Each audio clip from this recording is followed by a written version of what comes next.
एक triangle shape का गड्ढा दिखाई देता है, ग्रूव दिखाई देता है। इस ग्रूव को अगर आप ऐसे दबाइए, ऐसे दबाएंगे 15 बार, ठीक है, this is the groove here for Sthapani marma. Sthapani marma को ये दबाने से क्या होता है कि जो फेशियल ब्लड का जो ड्रेनेज है, यानी कि रिवर्ट बैक जो ब्लड हो रहा है, वो फास्ट हो जाता है। तो इससे पहली चीज तो आपके चेहरे में कांति बनी होती है। दूसरा, आप देखते हैं इसको दबाने से आपका ये आज्ञा का स्थान भी है, वो तो अंदर एंडोक्राइनोलॉजी है, वो दूसरी चीज है। लेकिन इमीडिएटली यहाँ पर क्या होता है कि जो ब्लड है वो तुरंत यहाँ से रिमूव होकर के और ड्रेनेज हो जाता है। तो सारी जो टॉक्सिसिटी है वो तुरंत के तुरंत रिमूव होती है। So for the drainage of the toxicity from the facial aspect, the Sthapani marma is very crucial. आप यहाँ देख सकते हैं कैसे, देखिए पूरे फेस में का जो ब्लड है वो यहाँ से जो है वो वापस जा रहा है। देखिए पूरे ब्लड का, पूरे सर का जो ब्लड है वो वीनस ड्रेनेज यहाँ से एक्टिवेट होता है। For this is the Sthapani marma. इसे आप देखेंगे अपांग मर्म, जिन लोगों को बहुत हेडेक होता है, आंखों में दर्द रहता है, उनके लिए अपांग मर्म। अपांग मर्म में आप यहाँ देख रहे हैं ये पोजिशन, ये आंख है, आंख के चारों तरफ कैसे आपका ब्लड सप्लाई, ये भी शिरा मर्म है। ये तीनों के तीनों शिरा मर्म है। इसीलिए मैंने यहाँ के इस एरिया की मैंने आपको शिरा और धमनी मर्म, ये धमनी मर्म, ये शिरा मर्म, ये जो है मिक्स्ड शिरा धमनी मर्म। तो इसको एक्टिवेट करने से क्या होता है कि आंख के चारों तरफ और टेम्पोरल लोब में आपका ब्लड सप्लाई फास्ट हो जाती है। इसलिए ये अपांग मर्म है। और ये आपके जो आईज है, बिकॉज आईज की मसल्स के थकने से ही आपको आपका जो चेतना है ना, चेतना कॉन्शियसनेस, वो डायरेक्टली आपके ऑप्टिक मसल्स के कंट्रोल में होती है। ठीक है, आप देखते हैं जो लोग आपको हिप्नोटाइज करते हैं, वो हिप्नोटाइज कैसे करते हैं? अगर आपकी आई मसल्स, जो ऑप्टिक मसल्स हैं, वो ऑप्टिक मसल्स फटीग हो जाएं, तो आपकी आंखें खुली रहेंगी लेकिन आपको दिखाई कुछ नहीं देगा। फिर जो आपकी तन्मात्राएं हैं वो रूप को नहीं पकड़ पाएंगी लेकिन शब्द को पकड़ेंगी कान से। तो जो हमारी चेतना है वो कंफ्यूज हो जाती है, वो सोचती है कि जो चेतना को मालूम चल रहा है सुनने से, श्रवण से, असल में वो उसको दिख रहा है, पर ऐसा होता नहीं है। तो ये तन्मात्राओं और जो आपकी इंद्रियां हैं उनके बीच में असामंजस्यता की स्थिति उत्पन्न हो जाती है हिप्नोसिस में। तो हिप्नोसिस में क्या करते हैं, वो में क्या होता है कि जो ऑप्टिक मसल्स हैं उनको फटीग कर देते हैं। तो फटीग ना हो इसके लिए आपका ये अपांग मर्म है। हाँ, ये हड्डी के नीचे आप देखो, इसको अंगूठे से हम ऐसे प्रेस करते हैं और इसके प्रेस करते ही व्यक्ति को नींद आनी शुरू हो जाती है और रिलैक्सेशन तुरंत हो जाता है। किसी का गुस्सा शांत करना हो, किसी की थकान शांत करनी हो, इमीडिएटली अपांग मर्म को आप एक्टिवेट कीजिए, व्यक्ति शांत हो जाएगा। इतना शांत हो जाएगा कि सो जाएगा। ठीक है, इसके बाद है शंख मर्म। आप देखें यहाँ पे शंख मर्म है। शंख मर्म यहाँ पे आपको दिखा रखा है, देखिए आप देख सकते हैं, दूसरा यहाँ पे शंख मर्म है। शंख मर्म ये एरिया है, इसको दबाने से भी क्या होता है, ये बेसिकली आपको एंटी बैक्टीरियल इफेक्ट इसमें होता है। तो इसको दबाने से क्या होता है कि आपका जो ग्लैंड्स है, यहाँ पे जो ग्लैंड्स है, आपके लिम्फेटिक ग्लैंड्स है, वो सारे के सारे एक्टिवेट हो जाते हैं और आपकी इम्यूनिटी स्ट्रांग होती है। ठीक है, आप देखें जिसको भी इंफेक्शन होगा, अगर मैंने उसके यहाँ पर हल्का सा दबाया तो बहुत तेज दर्द होगा। ये जबड़े के जस्ट नीचे और कान के नीचे, ये एरिया है कान के जस्ट नीचे, जहां पे गर्दन, नीचे का मैंडिबल और कान तीनों का ज्वाइंट है ना, इस जगह पर इसको आप दबाएंगे तो अगर जरा सा पेन हुआ दबाते, इसका मतलब आपको कोई ना कोई इन्फेक्शन है। तो कोई टेस्ट कराने की जरूरत नहीं है, ये पॉइंट दबा के देखो, अगर दर्द हुआ तो जरूर आपको कोई बैक्टीरिया का, फंगस का, वायरस का इन्फेक्शन होगा ही होगा। और अगर पेन नहीं है, इसका मतलब मान के चलिए आपको आप इन्फेक्शन फ्री है। तो ये हो गया आपका क्या नाम है, शंख मर्म। इसके बाद आप देखेंगे क्रिकटिका मर्म। क्रिकटिका मर्म भी धमनी मर्म है। ये आप देखिए ब्रेन का पार्ट है, ब्रेन और स्पाइनल कॉर्ड का पीछे, ब्रेन और स्पाइनल कॉर्ड का जंक्शन है। यहाँ ये पॉन्स, आपको मेडुला का पार्ट दिखाई दे रहा है, फिर ये स्पर्मेटिक कॉर्ड दिखाई दे रही है, और ये आपका एटलस बोन है, first vertebrae of the spine and second vertebrae of the spine, Atlas and axis. आप देखेंगे ये पॉइंट जो है, इस पॉइंट से दबाने से पूरा ब्लड का जो ड्रेनेज है वो आपके पॉन्स मेडुला में, प्लस साथ साथ पूरी आपकी जितनी स्पाइनल कॉलम है उसमें प्रवाहित होता है। ठीक है, इसलिए कई बार जब मैं ये पॉइंट दबाता हूँ अपने पेशेंट्स को तो उनको करंट लगता है। करंट क्यों लगता है? क्योंकि उनका proper blood supply cortical region जो ब्रेन का है वहां नहीं होता है, जिसकी वजह से उनको बहुत सारे मूड डिसऑर्डर्स, साइकोलॉजिकल डिसऑर्डर्स या बिहेवियरल डिसऑर्डर्स होते हैं। उसका एक ही कारण होता है कि उनके सेल्स प्रॉपर वर्क नहीं कर रहे होते ब्रेन के। क्यों नहीं कर रहे होते? Because of the lack of blood supply to the brain cells. तो उसको एक्टिवेट करने के लिए आपका ये जो है क्रिकटिका मर्म है, ये पूरे आपके ब्रेन को, ब्रेन कितना पार्ट, सेंट्रल नर्वस सिस्टम कहां से कहां तक होता है, ब्रेन से लेकर स्पाइनल कॉर्ड तक, तो उस पूरे सिस्टम को एक साथ एक्टिवेट करने के लिए आपके पास एक क्रिकटिका मर्म है। इसको आप एक्टिवेट कर सकते हैं। और क्यों कैसे होता है मैंने आपको यहाँ दिखा भी दिया है, ऐसे होता है। इसके बाद आप देखेंगे जो अपर बैक में पेन होता है, अपर जो लंग्स होते हैं ना, लंग्स के भी रीजन है। क्या होता है, जो लोग प्राणायाम नहीं करते ना, उनके जो अपेक्स लोब होते हैं लंग्स के, वो एक्टिव नहीं होते, इसलिए वो सांस भरते हैं तो उनके उनके कंधे नहीं फूलते। जैसे हम लोग प्राणायाम करते हैं तो जब हम सांस भरते हैं तो ये ऊपर सरवाई, ये जो क्लैविकल बोन है ना आपकी, कॉलर बोन, इसके नीचे तक जो है फुलाव आ जाता है। क्यों? क्योंकि हमारे पूरे लंग्स एक्टिव हैं। लेकिन जो अच्छे से सांस नहीं लेते, जो फिजिकल एक्सरसाइज नहीं करते, जो फिजिकल एक्टिविटी नहीं करते, उनके ऊपर के जो लोब होते हैं लंग्स के, वो इनएक्टिव होते हैं, तो उनमें वहां कंजेशन होता है और सबसे जल्दी वहीं पे इन्फेक्शन इकट्ठा होता है और वहां पेन शुरू हो जाता है। तो उसको एक्टिवेट करने के लिए, इस एरिया को, upper lobe of the lungs को एक्टिवेट करने के लिए आपके पास कौन सा है, अंशमर्म। अंशमर्म कहाँ होता है, अगर आप देख पा रहे हो, कैमरा नीचे कर दो। जो ये कॉलर बोन है आपकी, ये कॉलर बोन है, पीछे ट्रेपेजियस मसल है और ये गर्दन है, इसके बीच में एक ट्रायंगल बन रहा है। इस ट्रायंगल के बीच में एक मस्कुलर एरिया है, गड्ढा है। आप उल्टे हाथ से ऊंची मिडिल फिंगर को यहाँ पे वर्टिकल दबाते हुए 15 बार दबाते हैं तो आपके कंधे का दर्द, पीठ का, अपर पीठ का दर्द, सारा गर्दन का दर्द, upper lobe of the lung, सारा का सारा एक्टिवेट होता है अंशमर्म से। इसको ऐसे और इसको ऐसे, अपर उल्टे हम एक्टिवेट कर सकते हैं। इसके बाद नील मणिबंध, नील धमनी मर्म। नील धमनी मर्म आप देखते हैं, ये आर्ट ऑफ एओर्चा है ना, जहां पर नॉच है, ये नॉच देख रहे हैं, गड्ढा है यहाँ पर इस sternum बोन के ऊपर, दिस नील धमनी मर्म।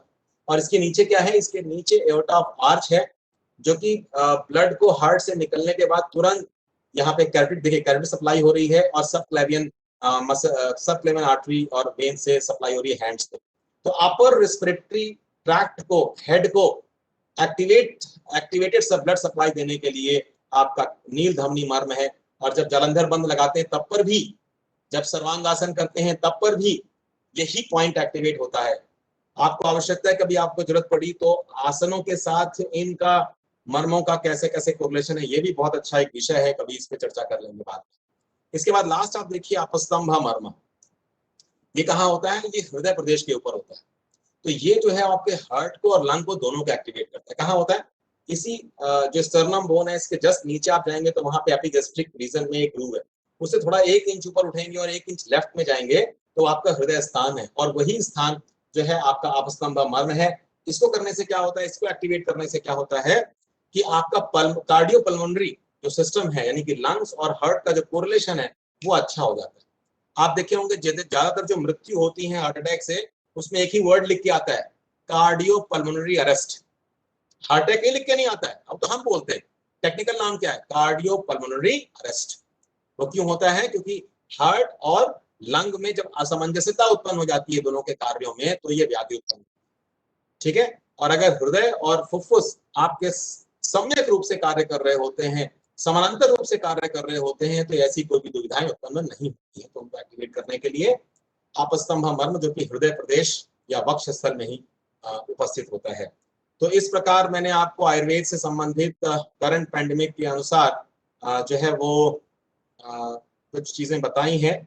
इसके बाद मैं एक वीडियो दिखाना चाहता हूं, अगर वो दिख जाता है तो, शायद नहीं दिख रहा है यहाँ पर, 1 मिनट, स्टॉप शेयरिंग।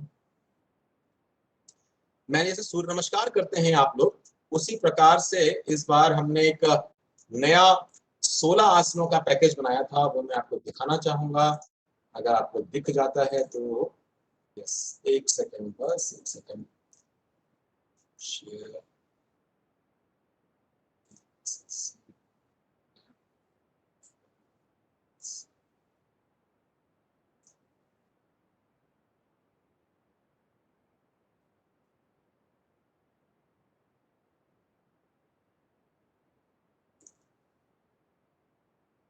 क्या आपको दिख रहा है? Yes sir. ओके, तो आप देखिए ये 16 पोजेस मैंने बनाए थे इसमें, और हमारे छात्र शिवम जी हैं, एमएससी प्रथम वर्ष के हैं, वो इसका प्रदर्शन कर रहे हैं। तो इसमें क्या किया मैंने कि इसमें थकान बहुत जल्दी होती थी, तो इसमें थकना भी नहीं है। तो हर चौथा पोज जो है वो रिलैक्सेशन का है, और सारे स्टेप्स जो हैं वो रेगुलर ब्रीदिंग और एक्सलेशन, पूरक और कुंभक और रेचक के साथ इसको मिक्स करके बनाने की चेष्टा की गई है। मैं अपने गुरुजी से, सुरेश सर से इसमें टिप्पणी चाहूंगा, क्योंकि मैंने एक एक्सपर्ट होने के नाते नहीं, अपने एक छात्र होने के नाते मैंने इसको बनाया है। यदि उसमें कोई त्रुटि हो तो मुझे सर बताएंगे और मुझे मार्गदर्शन देंगे। तो सबसे पहली स्थिति में जो था वो प्रणाम आसन की स्थिति थी यौगिक ब्रेथ के साथ। इसके बाद इनहेल करते हुए ताड़ासन की स्थिति, उसके बाद एक्सेल करते हुए पादहस्तासन, और फिर वज्रासन में बैठ के रिलैक्सेशन। तो आप जब भी यौगिक ब्रेथ है इसका मतलब सामान्य श्वास प्रश्वास, गहरी श्वास प्रश्वास। इसके बाद एक्सेल करते हुए मंडूकासन, मंडूकासन के बाद इनहेल करते हुए सुप्त वज्रासन,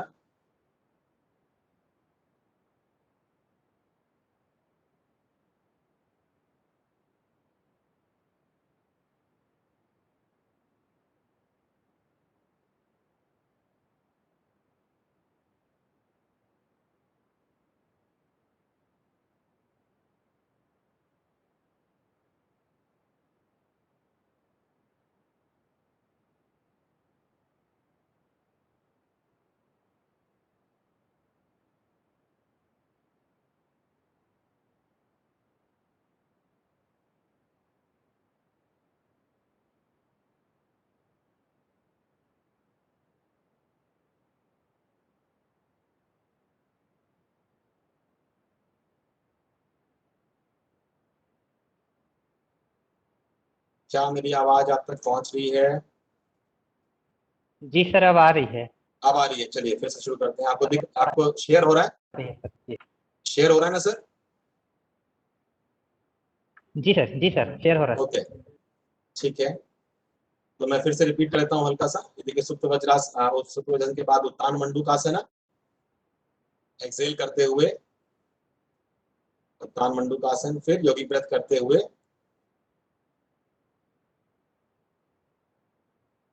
थोड़ा सा इसमें चेंज हो गया। पहले उत्तान मंडूकासन था, फिर सुप्त वज्रासन था, और वहीं से फिर शवासन में था, और थोड़ा सा आगे पीछे हो गया यहाँ पर। इसके बाद मरकट आसन, इनहेल एक्सेल करते हुए,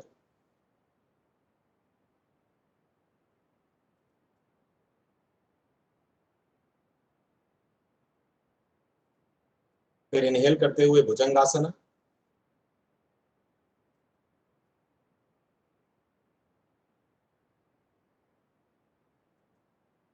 फिर मार्जरासन में इनहेल एक्सेल, इनहेल करते हुए यहां से उष्ट्रासन,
तो इस तरीके से एक छोटा सा मॉड्यूल भी प्रिपेयर किया था बच्चों पे। हालांकि बहुत जल्दी में शूट किया था, देखिए मैट भी नहीं था, वो भी एक टेक्निकल गलती है इसमें, नीचे मैट होनी चाहिए थी। पर मैंने इस बच्चे को बस 10 मिनट बोला, 10 मिनट बना के फटाफट ये भेजो। बेचारा भाग के गया और उसने बना बना के मुझे भेज दिया अभी ऐसे। तो इन छोटी त्रुटियों के लिए, टेक्निकल के लिए मैं माफी चाहता हूँ, लेकिन बच्चों का समय कम था, दिखाना था, इसलिए मैंने आपको शो किया। तो रवि जी, तरुण जी, तरुणा नेवार जी, लेकिन आप रवि नेवार जी, मुझे इंगित करें कि मेरे पास कितना समय है, क्योंकि अभी हमारे सर को भी सुनना है, और मेरे ख्याल से 11:30 12:30 हो चुका है, तो उसी हिसाब से मैं अपना वक्तव्य जो है वो सीमित करूं।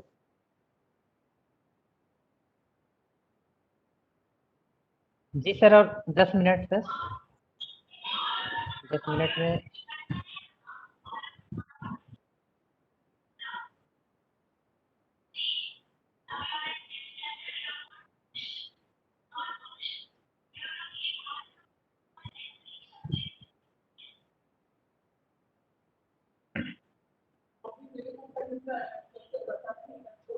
जी सर, 10 मिनट में और हमें ज्ञान दीजिए। आपका मार्गदर्शन मिले हम सभी को।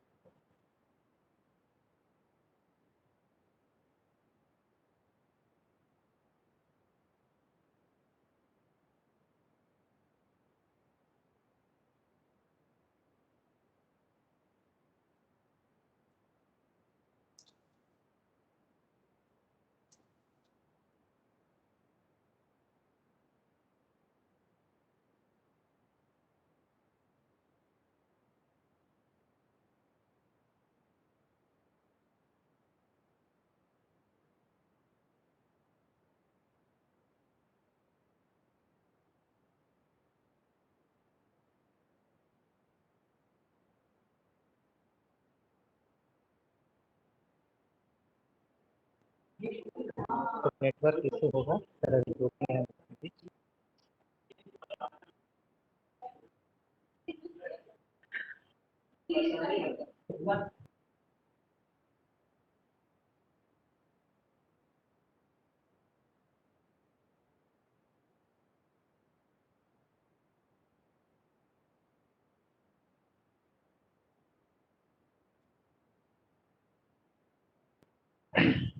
जी सर, 10 मिनट सर, और कुछ हमें ज्ञान दे दीजिए, बच्चे लाभान्वित होंगे।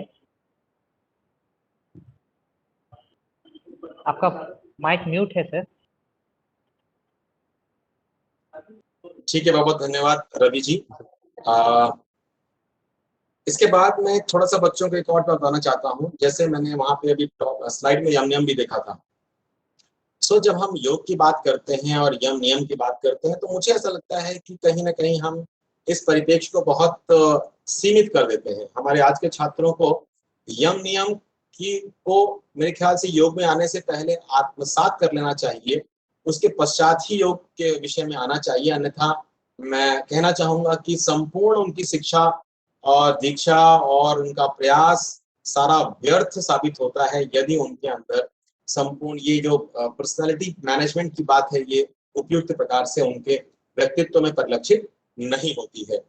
इस संदर्भ में मैं सबका ध्यान आकृष्ट करना चाहूंगा आयुर्वेद की तरफ, क्योंकि मेरा मूल विषय आज आपने मुझे आयुर्वेद दिया है, तो मैं आयुर्वेद को योग के साथ जोड़ना चाहूंगा, क्योंकि छात्र हमारे योग के हैं, परिप्रेक्ष्य आयुर्वेद का है, तो मुझे उसके अंतर संबंध के बारे में चर्चा करना ज्यादा उचित प्रतीत होता है। So I must like to emphasize this aspect of cultural development in the name of yama niyama in the field of yoga. We have to have the basis of Ayurveda as sadvritta. तो मैं छात्रों को जरूर प्रेरित करूंगा कि वो एक आयुर्वेद की बुक आती है सद्वृत्त की, सद्वृत्त तो नहीं लेकिन स्वस्थवृत्त की बुक आती है, आचार्य हाँ स्वस्थवृत्त विज्ञान, सब जानते हैं उसको।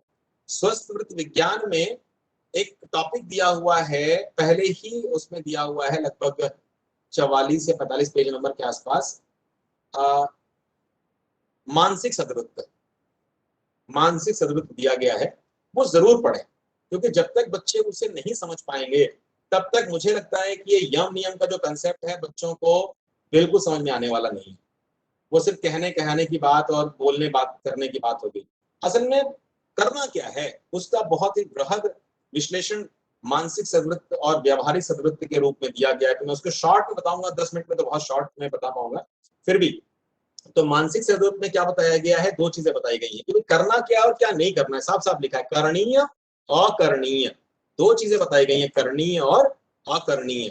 तो करणीय क्या क्या चीजें हैं, मन से करना क्या है और क्या नहीं करना चाहिए।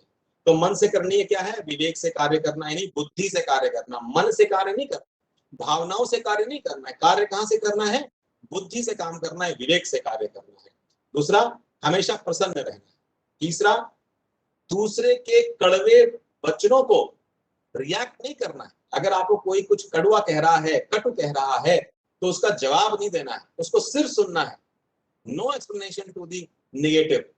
बच्चे बोलेंगे ऐसे कैसे होता है, मेरा सेल्फ रिस्पेक्ट है, मेरा सेल्फ आइडेंटिटी है, how can I how can I let him to question that. No, hear it. क्योंकि अगर आप ये नहीं करेंगे तो आपको तप नहीं आएगा, आप मानसिक तप नहीं कर पाएंगे। हाँ, तप स्वाध्याय ईश्वर प्रणिधान, तो ये मानसिक तप है जो कि करना चाहिए। सुनो आज के बाद से, कोई भी आपको टीचर बोले, पेरेंट्स बोले, भले वो गलत बोल रहे हैं, बोलने दो और आप सुनो और समझो उसको, डोंट रिएक्ट। आप देखेंगे आपके अंदर बहुत 6 महीने के अंदर अंदर एक ऐसा गुणाधान हो जाएगा जो आप जीवन में जो है कभी समझ नहीं पाएंगे। तीसरा, राग एवं द्वेष के कारणों को नष्ट करें।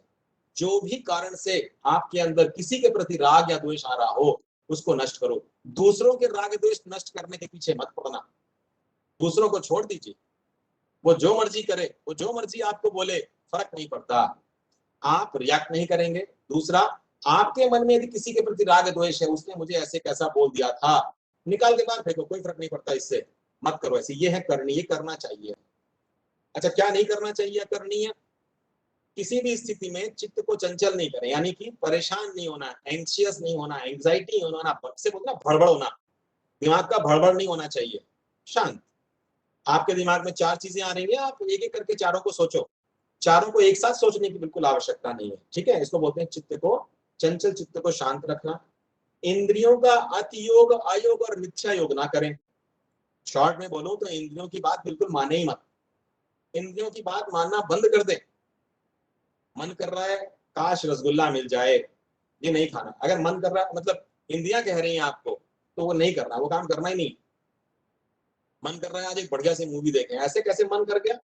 मतलब मन की बात आप सुनेंगे, आपकी बात मन सुनेगा? मेरा प्रश्न है आपसे, आप मन की सुनोगे, आप इंद्रियों की सुनोगे, या इंद्रिय और मन आपकी सुनेंगे? ये आपके ऊपर है, ठीक है। तो उनको आपको सुनाना है, आपको नहीं सुनना उनकी बातें। इसके बाद चलिए, इंद्रियों को अगर थोड़ा इंद्रियों का पेट भरना भी है तो उसका अतियोग, अयोग और मिथ्या योग नहीं करना चाहिए। मतलब क्या हुआ? देखो, यहाँ भी योग शब्द आया। जैसे देखने की बात हम कर रहे हैं, चलिए आपको कोई चीज देखना बहुत पसंद है, आपको मूवी देखना बहुत पसंद है, तो इसका अर्थ ये नहीं कि आप एक मूवी को 25 बार देखोगे, ये हो गया इंद्रियों का अतियोग, ठीक है जी। उसके बाद क्या है? बोलो, हम तो टीवी की तरफ नजर उठा के देखेंगे नहीं, चाहे कुछ भी हो जाए, ये भी नहीं होना चाहिए, अयोग हो गया। आवश्यकता पड़ रही है, न्यूज आ रही है, अच्छी चीज आ रही है, सीखने वाली चीज आ रही है, तो हम सीखेंगे, वो हमने देख लिया, तो ऐसा निगेटिव नहीं होना चाहिए। तीसरा, मिथ्या योग ना करें। मिथ्या योग क्या हुआ? गलत प्रकार से उसका उपयोग ना करें। कहने का मतलब ये है कि टीवी में बहुत सारी ऐसी चीजें आ रही है जो आप जानते हैं कि मेरे लिए उचित नहीं है, अच्छी नहीं है, फिर भी आप उसको देख रहे हैं जानबूझ के, ये हो गया मिथ्या योग, गलत उपयोग। सुनने में भी ऐसा ही होता है, फील में भी ऐसा होता है, खाने में भी ऐसा होता है। अतियोग नहीं करना चाहिए खाने में, आवश्यकता से अधिक खाना नहीं चाहिए। बताया गया है कि आपको मिताहार करना है तो मिताहार करना है, भूखे रहते हुए खाना खाना है। आपने पेट भर लिया तो आपने अतियोग कर लिया।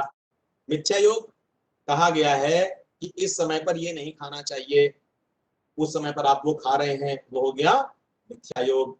अयोग, बोले साहब मैं तो अचानक 10 दिन तक खाना खाऊंगा ही नहीं, पानी भी नहीं पीऊंगा, हो गया अयोग। ये तीनों चीजें उचित नहीं है, हर जगह साम्यावस्था होनी चाहिए।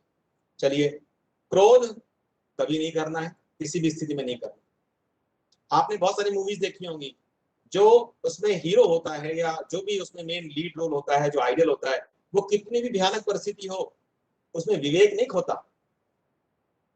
किसी को दहाड़ना ये क्रोध नहीं है। क्रोध मतलब होता है क्रोध की वशीभूत मन विचलित हो जाना, वो नहीं होना चाहिए। ईर्ष्या, चिंता, निंदा, भय, अभिमान कभी नहीं करना चाहिए। अत्यधिक महत्वाकांक्षा, बोले साहब मैं 12th के बाद नेट की तैयारी करूंगा, मुझे एमबीबीएस करना है, भले मुझे 10 साल लग जाए एमबीबीएस करना है, ये हो गया क्या? अत्यधिक महत्वाकांक्षा। नहीं, ये भी नहीं है, मतलब 10 साल में कितना पीछे हो गए आप, है कि नहीं? तो अत्यधिक महत्वाकांक्षा भी उचित नहीं। जैसे अपने लिखा गया ना, अत्याहार प्रयासश्च प्रजल्पो नियमाग्रह, अत्यधिक प्रयास नहीं करना चाहिए। वैसे व्यवहार में अत्यधिक महत्वाकांक्षा नहीं करनी चाहिए, वरना वो भी व्यर्थ हो जाती है।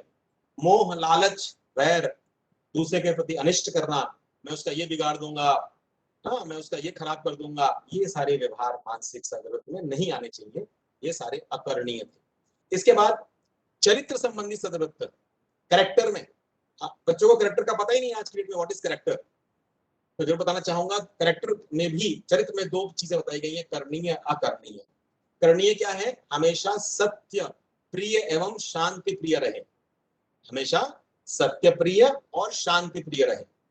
जहां असत्य हो उसका साथ छोड़ दो, जहां कोई चीज अप्रिय हो रही हो, कोई किसी को गाली दे रहा है, भले वो सही दे रहा हो, लेकिन फिर भी उसका साथ छोड़ दो, क्योंकि वो अप्रिय है। अशांति है। इसके बाद विनयशील, हमेशा हम्बल रहें, हमेशा हम्बल। मैं देखता हूँ आजकल के स्टूडेंट्स में हम्बलनेस खत्म होती जा रही है, जो कि बहुत चिंतनीय विषय है। जब तक आप हम्बल नहीं होंगे, जान रखिए आपको कुछ भी प्राप्त नहीं होगा, किसी से कुछ भी प्राप्त नहीं हो सकता है। अगर आपको किसी से कुछ भी प्राप्त करना है, ज्ञान, अर्थ, सम्मान, तो पहले आपको विनयशील होना पड़ेगा, आपको हम्बल होना पड़ेगा, अन्यथा बिल्कुल नहीं। आप देखिए हमारे रवि जी कितने हम्बल हैं, मैं इनको जब भी देखता हूँ, इनका इतने सीनियर हैं, फिर भी इनकी हम्बलनेस जो है उसका मैं आपको मिसाल आपके सामने है। इसके बाद समयानुसार हितभाषी हो, हमेशा दूसरों की हित की बात करें, कभी किसी तीसरे से भी किसी दूसरे के अहित की बात ना करें, हमेशा सबके हित की बात करें, ठीक है ना। कुशल बने, मतलब जो भी आप काम लें वो एफिशिएंट हो और इफेक्टिव हो, कुशलता इसे कहते हैं। एक व्यक्ति को किसी काम के लिए भेजा गया, वो व्यक्ति 100 रुपए में और 10 घंटे में काम करके आया, 100 रुपए खर्च किए और 10 घंटे में काम करके आया। दूसरे व्यक्ति को उसी काम करने के लिए भेजा गया, वो 5 घंटे में और 110 रुपए खर्च करके और 5 घंटे में काम कराया। कौन सा कुशल हुआ? 10 रुपए अधिक देकर के 5 घंटे बचा लिए, वो कुशल हुआ, है ना। क्योंकि अगले 5 घंटे में वो दूसरे 100 रुपए काम कर लेगा। तो कुशलता होनी चाहिए कार्य में। कार्य कर लेना मात्र जो है वो सब उचित नहीं है, कार्य कुशल रूप से करना, ये बहुत इंपॉर्टेंट है। दूसरा, क्षमाशील बने, अधिक से अधिक लोगों को क्षमा करें, धैर्य कभी ना छोड़ें। और सबसे इंपॉर्टेंट बात जो मैं बोलना चाह रहा हूं, नोट कर लें बाकी सारे बच्चे ये पॉइंट, लज्जा। आज के हमारे पाश्चात्य संस्कृति के इन्फ्लुएंस में हमारे समाज में लज्जा शब्द जो है ना, ये खत्म हो चुका है। लज्जा बहुत आवश्यक है, सिर्फ स्त्रियों के लिए नहीं, पुरुषों के लिए भी लज्जा बहुत आवश्यक है। बिना लज्जा के कुछ भी संभव नहीं। जो लज्जाशील होगा वो कभी भी अहित कार्य नहीं कर सकता किसी के लिए, वो हमेशा विनयशील होगा। तो सारी बातों की एक बात, लज्जाशील बने। क्योंकि बच्चे बोलते हैं क्या फर्क पड़ता है मुझे इस बात का, it's my life. No, it's not your only life. Your life is influenced with so many people and your activity is being in connection with so many things, so you yourself alone is not responsible for any act good or bad, ठीक है। तो स्वतंत्र हैं लेकिन स्वच्छंद नहीं है आप, इसलिए लज्जाशील बने। करना क्या नहीं चाहिए, इंद्रिय लोलुप ना बने, इंद्रियों के पीछे पीछे ना भाग। हाँ आज मेरा ये देखने का मन कर रहा है तो मैं देखूंगा, ये क्या वो एक गाना है ना, मैं चाहे ये करूं, मैं चाहे वो करूं, मेरी मर्जी, सॉरी नहीं चलता ऐसा। और खासकर हमारे इस संस्कृति में, हमारे इस ज्ञान विज्ञान की धारा में तो बिल्कुल नहीं चलता। तो ये सब अकरणीय है, ये बिल्कुल नहीं करना चाहिए। पर धन की इच्छा, दूसरे का पैसा देख के लगता है काश इससे मुझे थोड़ा सा अंश मिल जाए, काश इसकी सैलरी कट के थोड़ी मेरी सैलरी में जुड़ जाए या समथिंग लाइक दैट। इसके बाद जो रूल्स रेगुलेशंस दिए गए हैं आपको, चाहे आपके घर के रूल्स रेगुलेशन हो, आपके समाज के रूल्स रेगुलेशन हो, आपके स्कूल कॉलेज के रूल्स रेगुलेशन हो, आप रोड पे चल रहे हैं तो रोड के रूल्स रेगुलेशन हो, आप जिस देश में राज्य में रह रहे हैं उस देश और राज्य के रूल्स रेगुलेशंस हो, उनके अंदर बंध के रहना चाहिए, उनका उल्लंघन नहीं करना चाहिए। स्वामी जी बोलते हैं बंधन में ही सृजन है, जो व्यक्ति बंध के नहीं रहता वो कभी सृजन नहीं कर सकता, ठीक है। बंधन में सृजन है, ये लाइन जो है नोट कर लीजिए। इसके बाद रहस्य ना खोलें, कभी भी किसी की बात किसी तीसरे को नहीं बतानी चाहिए। हाँ, एक की बात दूसरे तक कान में नहीं पहुंचनी चाहिए। आपको किसी की चर्चा नहीं करनी चाहिए, किसी का रहस्य नहीं खोलना चाहिए। दूसरा, अशिष्ट लोगों का आश्रय ना लें। यदि आप किसी दुख में हैं, मान लीजिए आपको कोई प्रताड़ित कर रहा है, आप पहुंच गए उससे भी अधिक बड़े प्रताड़ित पुरुष के पास, या मतलब बहुत ही जो जैसे मान लो हमें कोई छोटा मोटा गुंडा किसी को परेशान कर रहा है, वो पता लगा पहुंच गया बहुत बड़े गुंडे के पास कि साहब मुझे उस छोटे गुंडे से बचा लो, तो इसका मतलब आप गए, आप किसी आसमान से गिरे और खजूर पे अटके, है ना। तो ये किसी मतलब अशिष्ट लोगों का, अप्रिय लोगों का, हिंसक लोगों का आश्रय कभी ना ले जीवन में, वरना वो कभी भी उचित नहीं होगा। धूर्त तथा वेश्या प्रसंगों से में रुचि न रखें, पर स्त्री संग और दूसरा जुआ। मैं देखता हूँ आजकल हमारे मोबाइल पे भी हमारे जो स्टार्स हैं, जिनको हमारे युवा आजकल स्टार्स मानते हैं, वो स्टार्स भी बच्चों को जुआ खेलने के लिए प्रेरित करते हैं। तो एक प्रश्न है कि हमारे युवा कैसे कैसे लोगों को अपने स्टार्स और अपने जो है प्रेरणा स्वरूप मान के रखे हैं। जब ऐसे प्रेरणा स्वरूप ऐसे युवाओं के होंगे तो हमारे युवा कैसे होंगे ये आप भी समझ सकते हैं और हम भी समझ सकते हैं। तो किसी भी तरीके से ये सट्टा लगाना, जुआ लगाना, पैसे लगाना, नो, ये कभी भी किसी स्थिति में नहीं होना चाहिए। पर स्त्री से संबंध ना रखें। सो ये बातें चरित्र के बारे में बताई गई हैं।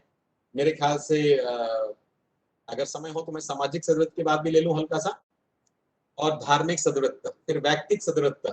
सोचिए कितने रूल्स रेगुलेशंस हैं। यदि आपको उत्कृष्ट बनना है, यदि आपको आगे आना है, यदि आपको संभ्रांत बनना है, यदि आप चाहते हैं कि आपको दुनिया जाने, तो आप इन धर्मों का जो है, यही धर्म है, धर्म कुछ और नहीं है।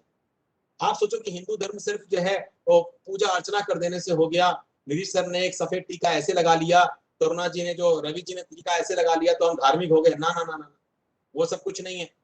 धर्म है इनका पालन करना। तो सामाजिक सदृढ़ में करणीय क्या है, समाज में क्या करना चाहिए हमें, जैसे महर्षि पतंजलि समझाते हैं, मैत्री करना मुक्तोपेक्षाणाम सुख दुख पुण्य पुण्य विषयानाम भावना चित्त प्रसादनम।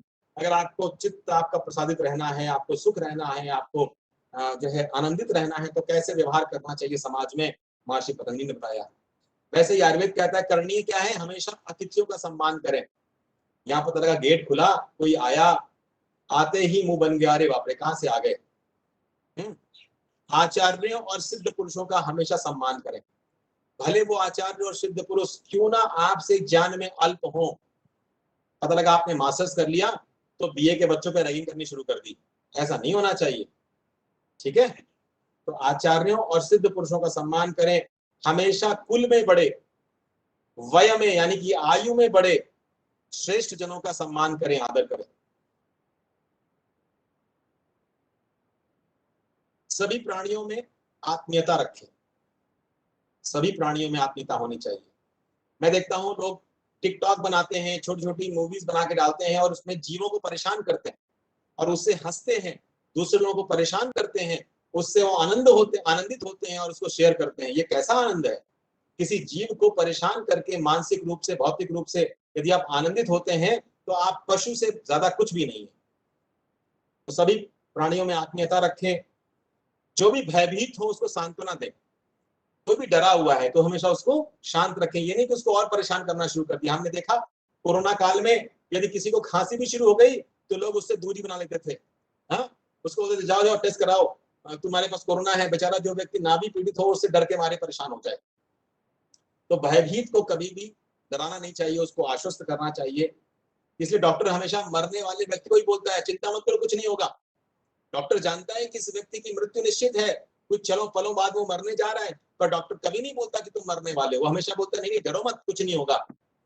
ठीक है, तो भय से हमेशा बाहर निकालो दूसरों को। दूसरा आखिरी है, दुर्गति में जो भी व्यक्ति है उसकी रक्षा करो। यदि कोई व्यक्ति किसी दुर्गति में है तो उसकी रक्षा करनी चाहिए। ये तो अगर करनी है, क्या नहीं करना चाहिए, अव्यवहारिक ना बने, अव्यवहारिक इनफॉर्मल ना बने कभी। ठीक है, और दूसरों से दुर्व्यवहार ना करें, लोगों से कलह ना करें। मैं देखता हूं परिवारों में आजकल कलह की सीमा बढ़ती चली जा रही है, पिता पुत्र में, हाँ, माँ पुत्री में, पति पत्नी में, भगिनी और भ्राता में। किस बात का क्लेश? कलह नहीं होनी चाहिए किसी भी स्थिति में। श्रेष्ठ एवं योग्य लोगों का विरोध ना करें, श्रेष्ठ एवं योग्य लोगों का विरोध ना करें। यहाँ पर साफ साफ लिखा है, देखिए आयुर्वेद में। मैं आजकल के जो गर्लफ्रेंड बॉयफ्रेंड रिलेशनशिप में कटाक्ष करना चाहूंगा यहाँ पर। हमारे आयुर्वेद में साफ साफ लिखा हुआ है, पॉइंट नंबर 4 सामाजिक सद्वृत्त में, अकरणीय में लिखा हुआ है कि स्त्री मित्र एवं भृत्यों के साथ अधिक ना रहें। मैं नहीं बोल रहा हूं, देखो ये हमारे लिटरेचर बोल रहा है, लिटरेचर ऐसे नहीं बोल रहा है। इसका मतलब यहाँ पर, इसका मतलब कहने का मतलब ये है, person should not be with too much with the opposite sex peoples, otherwise the personality transforms accordingly. That's why it is being said like that, accordingly the personality transforms. आपने देखा होगा बहुत सारे बच्चे, बहुत सारे पुरुष समाज में ऐसे भी आपको मिल जाते हैं जिनका व्यवहार स्त्री तुल्य होता है, स्त्रीत्व से वशीभूत होता है। क्यों? क्योंकि शायद उनका जो संस्कारों की अभिवृद्धि होती है वो उसी परिवेश में अधिक हुई होती है, इसलिए उनका चाल चलन, बोल चाल, भाषा, सोच समझ परिवर्तित हो जाती है और वो हास्य का पात्र बनते हैं समाज में। तो यहाँ पे लिखा हुआ है स्त्री मित्र एवं भृत्यों के साथ अधिक ना रहे। ठीक है, इसके बाद अधार्मिक एवं राजा के शत्रुओं का साथ ना दें। मतलब आप जहां रहते हैं उनके विरोधियों के साथ ना रहें। पूज्य लोगों का मंगलमय पदार्थों को बाएं ना करें, मतलब पूज्य लोगों को इग्नोर ना करें, और जो मंगलकारी चीजें हैं उनको इग्नोर ना करें, जैसे तुलसी, नीम, इनको इग्नोर मत कीजिए। हाँ, अपने घरों में लगा के रखें, ये श्रेष्ठ हैं, आपको लाभ करेंगे। और विपरीत पदार्थों को दक्षिण ना करें, मतलब जो अनुचित पदार्थ हैं उनको ग्रहण ना करें। मैं देखता हूँ ज्यादातर बच्चे गुटखा खाते हैं, सिगरेट पीते हैं, बीड़ी पीते हैं, जबकि जानते हैं वो उचित है, फिर भी उसको आत्मसात कर लेते हैं। वहीं उनसे कहते हैं कि नीम की दातून कर लो तो उनको हेय होता है, नीम की पत्ती खा लो तो बोलते हैं कड़वी है, लेकिन बियर पीने में कड़वाहट नहीं लगती है उनको। तो अब ये तो मुझे समझ में नहीं आता, ये कैसी मानसिक स्थिति है। इसके बाद धार्मिक सदवृत्त हैं, इसको कह के मैं अपनी बात समाप्त करूंगा। धार्मिक सदवृत्त की बहुत बड़ा कंफ्यूजन लोगों को धर्म के नाम पे भी होता है। तो धार्मिक सदवृत्त में जो करणीय है वो ये है कि आस्तिक ना बने, हमेशा ईश्वर पर विश्वास करें, ईश्वर कोई भी हो, कैसा भी हो, उस पर विश्वास करें। देवता मतलब अग्नि, वायु, जल, जो हमारे जीवन के लिए बहुत उपयोगी हैं, गाय, ब्राह्मण, गुरु, सिद्ध, वृद्ध, आचार्य, हमेशा इनकी पूजा अर्चना करें, है ना। इनको जो है सम्मान प्रदान करें, हवन आदि यज्ञ करें, अग्नि में कभी जूठा ना डालें। हमें याद है हम लोग कभी भी आग में, हमें याद है बचपन में अगर आग में हम कुछ चीज फेंक देते, मम्मी डांटती थी, माता डांटती थी कि आग में तुमने क्यों फेंक दिया। कभी भी हम नमक और चीनी अगर गिर जाती थी तो माँ डांटती थी कि चीनी को क्यों गिरा दिया, नमक गिराओगे तो तुमको आंखों से बाद में उठाना पड़ेगा, ऐसे करके। दूध को नाली में मत फेंको। तो ये क्या है, ये श्रेष्ठ तत्वों के प्रति हमारा आदर और सद्भाव हमें बचपन से सिखाया गया, हमारे संस्कारों में सिखाया गया। इसके बाद दान करना चाहिए, जप करना चाहिए और मंत्रोच्चार करना चाहिए, कोई भी मंत्र जो आपको अच्छा लगे मंत्रोच्चार करना चाहिए। क्या नहीं करना चाहिए धार्मिक सदवृत्त में, कोई भी पाप ना करें, जिसको आपको अंदर से लगे कि यह उचित नहीं है वो कार्य कभी नहीं करना चाहिए, वही पाप।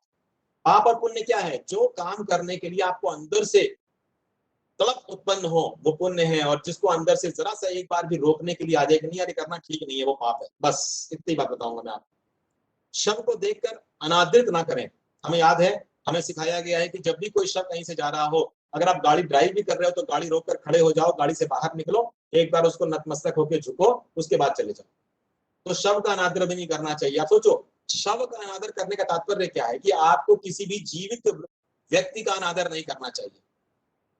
जीवित तो जीवित, मृत का भी अनादर नहीं करना चाहिए। धार्मिक वृक्ष, ध्वज, गुरु, पूज्य, अकल्याणकारक वस्तुओं की छाया ना लांघे। कहने का मतलब क्या है कि जैसे कभी भी मंदिर के सामने से, मतलब मंदिर की छाया को भी पैर के नीचे लेके नहीं आना है, हमारा आदर है। कोई श्रेष्ठ व्यक्ति है तो उसकी छाया के ऊपर भी पैर नहीं पड़ना चाहिए। क्या है, यह आदर की पराकाष्ठा है। तो इस प्रकार हमारे संस्कारों में आदर भाव जो है वो श्रेष्ठों के प्रति किस प्रकार हो, इसका भी उल्लेख किया गया है। तो इसके साथ ही समय बहुत हो गया है, हमारे अभी गुरु जी को भी सुनना है, डॉक्टर सुरेश बंडवाल जी को भी सुनना है। तो उसके लिए मैं अपनी बात यहाँ पे रखता हूँ। मैं आशा करता हूँ कि इन बातों के साथ जो मैंने सद्वृत्त बताए हैं उनका हमारे छात्र अधिक से अधिक पालन करेंगे और उनको यौगिक लाइफस्टाइल के अंतर्गत जीवन जीने के लिए प्रयासरत होंगे, प्रयास करेंगे। इसी आशा के साथ मैं समस्त आयोजक मंडल को, हमारे कुलपति महोदय,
रवि जी, आवाज आ रही है? ठीक है, बस मैं धन्यवाद ज्ञापित कर रहा था, तो नेटवर्क इशू है, माफ कीजिएगा। आज यहाँ बारिश बहुत हो रही है, इसकी वजह से थोड़ा नेटवर्क इशू हो रहा है लैंड में। तो मैं धन्यवाद देना चाहूंगा समस्त आयोजक मंडल को, जिन्होंने मुझे मौका दिया और छात्रों से बात करने का अवसर प्रदान हुआ। मैं कहना चाहूंगा रवि जी, इस बार छात्र यहाँ हरिद्वार नहीं आ पाए, इस बार हमारे छात्र इंटर्नशिप के लिए यहाँ पे नहीं आ पाए। मैं आपको बता दूं कि पतंजलि विश्वविद्यालय में हमारा जो अपना परिसर है वो नवीन परिसर, बहुत ही भव्य परिसर बनकर तैयार हो गया है।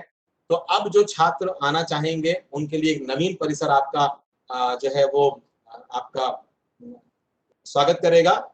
तो मैं चाहूंगा जल्दी ही हमारे सारे बच्चे फिर से एक बार इंटर्नशिप के माध्यम से पतंजलि जरूर आएंगे, ऐसी आशा के साथ। ओम श्री गुरुभ्यो नमः। बहुत बहुत धन्यवाद सर। आयुर्वेद के साथ योगा बच्चों के लिए भी बहुत सारे फायदे हैं।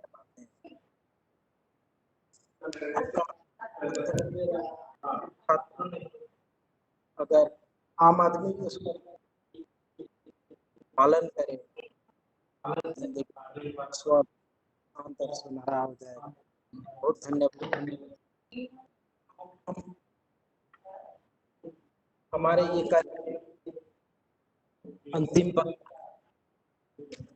प्रोफेसर बनवाल जी के पास जाएंगे। सारी पूरे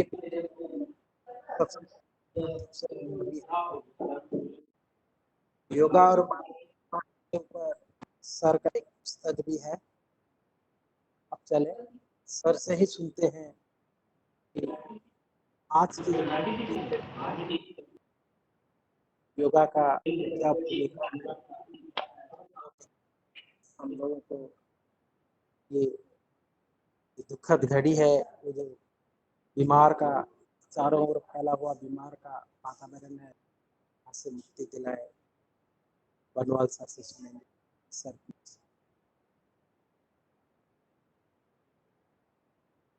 मेरी आवाज आ रही क्या? जी सर, आ रही, जी सर आ रही सर। प्रणाम सर जी। सर्वप्रथम हमारे माननीय कुलपति महोदया डॉक्टर प्रोफेसर शुक्ला महंती जी का बहुत आभारी हूँ मैं। हमारे सुधीर कुमार साहू जी का, हमारे प्रिय शिष्य रविशंकर जी का, और हमारे जो पूर्व वक्तागण रहे, खासकर अभिनिधि जी ने पूरा आयुर्वेद और योग का एक अच्छा समन्वय कर दिया। तो योग और आयुर्वेद दोनों हमारी संस्कृति की एक अमूल्य धरोहर है और उसका जितना विस्तार हो उतना कम ही है। तो अपनी बात मैं शुरू करता हूँ। उसके पूर्व एक बार मैं गायत्री महामंत्र बोलना चाहूँगा।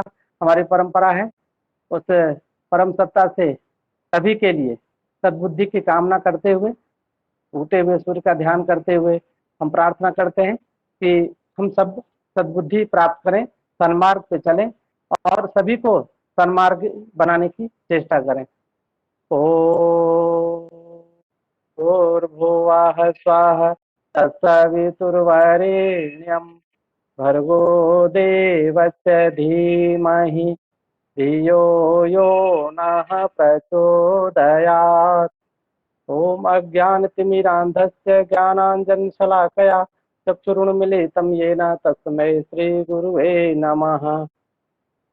पूज्य गुरुदेव वंदनीय माता जी के दिव्य उपस्थिति को सादर प्रणाम करते हुए पूरे वुमेन्स कॉलेज के परिवार को और खासकर योग विभाग जो अभी वहाँ स्थापित होने की एक श्रेणी में चल रहा है, डिप्लोमा चल रहा था, मास्टर डिग्री के लिए हम लोगों ने एक सामूहिक प्रयास किया और हमारे रविशंकर जी के जाने से वहाँ एक नया उत्साह का संचार हुआ है।